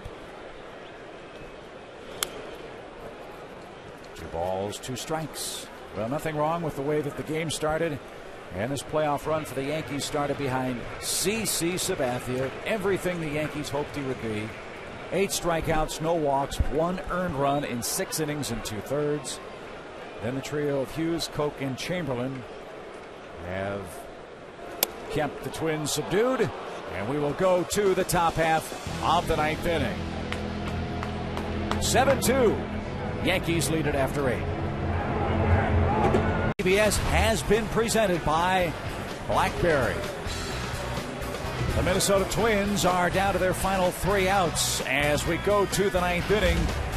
Yankees lead at 7-2. And not an enviable task trying to get anything going against Mariano Rivera. Well, this is the luxury you have of having a day off tomorrow. If you're playing tomorrow, you would never use Rivera here because you think you might have to use him the next day. So he gets to get some work in. You see his saves and save opportunities in his postseason career. 34, 39, 44 saves this season.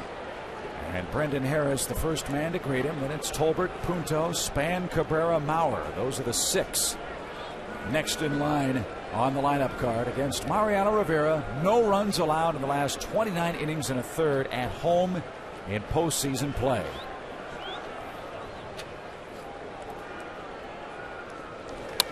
And a fly ball slicing down the right field line. Not much foul ground down there, and Harris never ran. Boy, that is not a good play by Brendan Harris. You always want to run those out. You never know, especially with these swirling winds. To tell you how long and storied a career Rivera has had, as we watch this off the bat, it's definitely foul, but not foul by enough not to run. He made 10 starts for this Yankee team in 1995. I was still playing. That tells you how long and great his career has been. And Harris down on strikes. 526 saves for Mariano Rivera, according to the Yankees guide. Got his 500th save this season.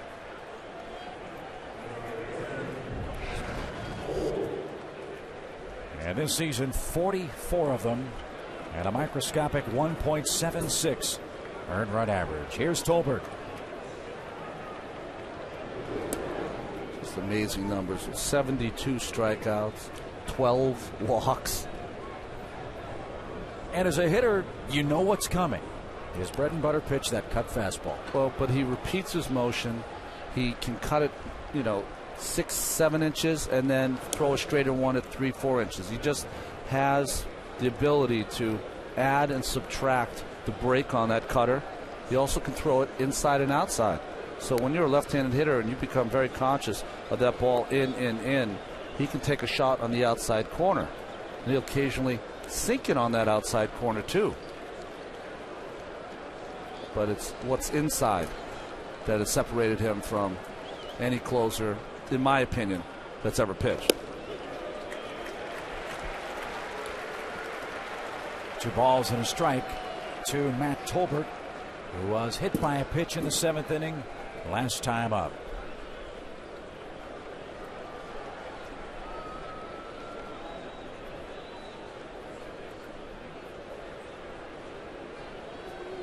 Early in his career in the bullpen, he grabbed the baseball and was throwing it, and it was moving so much that the catchers were having a hard time catching it. And he's working with Mel Stottlemyre and saying, boy, how can I throw the ball straighter, which no pitcher ever wants to do. You want the ball to move.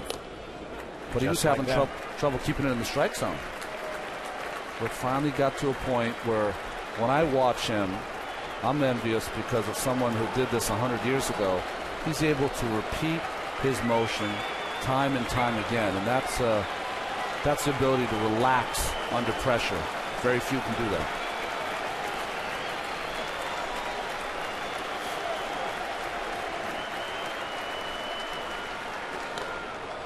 Off the thumbs of Matt Tolbert. And you, Ronnie, know as well as anybody, the way the game is managed in many instances in this modern era is not from the first inning forward, but the 9th inning backwards. And there's no greater security blanket for a manager than Mariano Rivera. Well, it's an 8-inning game for the Yankees for his long and storied career because he's been that good. But what separates him from all the other closers is what he's done in the postseason. You know, he's gotten the chances, but you have to make the most of those chances, and he's done that.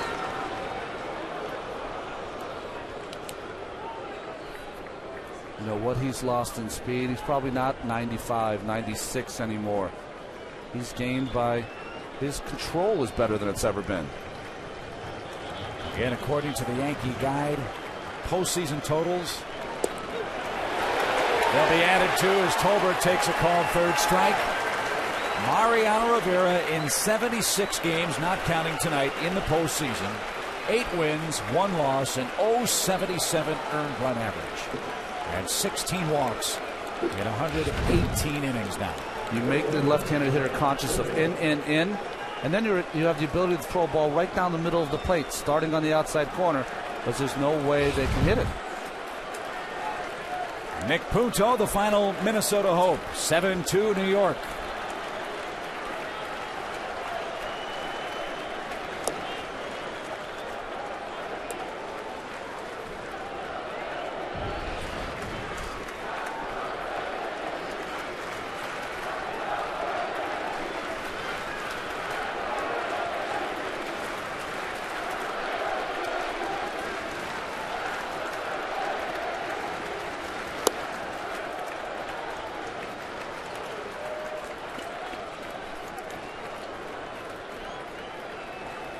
A.J. Burnett pitches game 2. Andy Pettitte game 3 in Minnesota. Twins hoping to take 1 game at least in this series in New York and take home field advantage right back away from a Yankee club that won 103 regular season games, 57 of them in their new home park.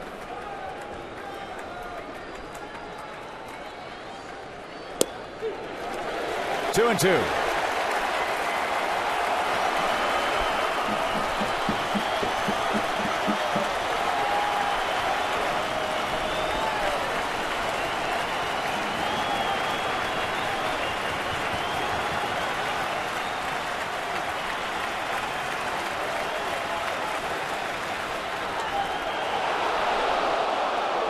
Just missed the outside corner. And the umpires in the crowd will see Mariano Rivera throw another pitch.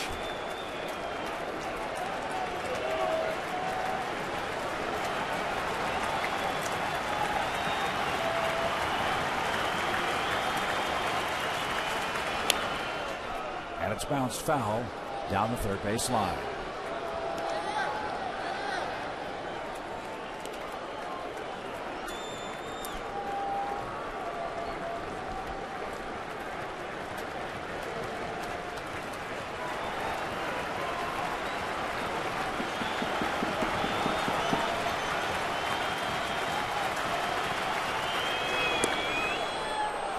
The ball game continues as Nick Punto coaxes a 2-out walk. That's rare in and of itself. Mariano Rivera actually threw ball 4. And Joe Girardi wants to salt this one away in front of game 2 Friday night. Nick Blackburn, A.J. Burnett, both of whom make their first career postseason start Friday night at 6 o'clock. And I believe there'll be more pressure, of course, on Nick Blackburn. They're going to need a really good effort from him, and he's been giving to them all month.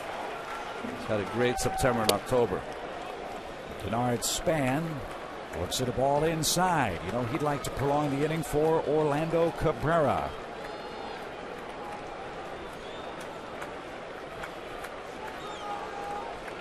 Again, Cabrera has faced the Yankees in Division Series play back in 2005. He'd love another crack at him in the ninth tonight.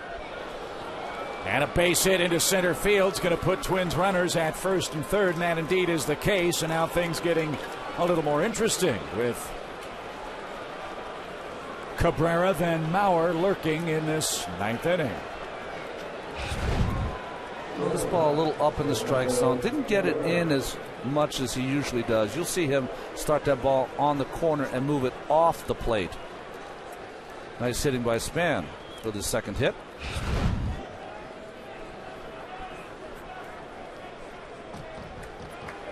Did you ever close? Did I ever close? I closed once, but not for a save. Closed the last pitch was at 4 o'clock in the morning. That's right. Down in Atlanta. That's firework game with the Mets and Braves. Here's Cabrera. Runner at first goes. Why not? Ball one outside. I know you've talked to closers a lot. Why is this situation so difficult for them to close out when it's not a save situation? Well, they have this adrenaline tank, and when they are in there for the save, it is topped off. But when they're not, sometimes they're at about 75%. It's not that they're trying at 75%. It's just they are adrenaline junkies almost. They got to have it to perform at the top of their game. Now you're getting into a point now, even with the day off, you certainly don't want Mariano to go out there and throw 35, 40 pitches. He's at 21 right now, so that's a thing for Joe to think about with Dave Island, the pitching coach. Only 21, but I wouldn't want him to go over 30. Another base hit, and now you start thinking to get someone else up.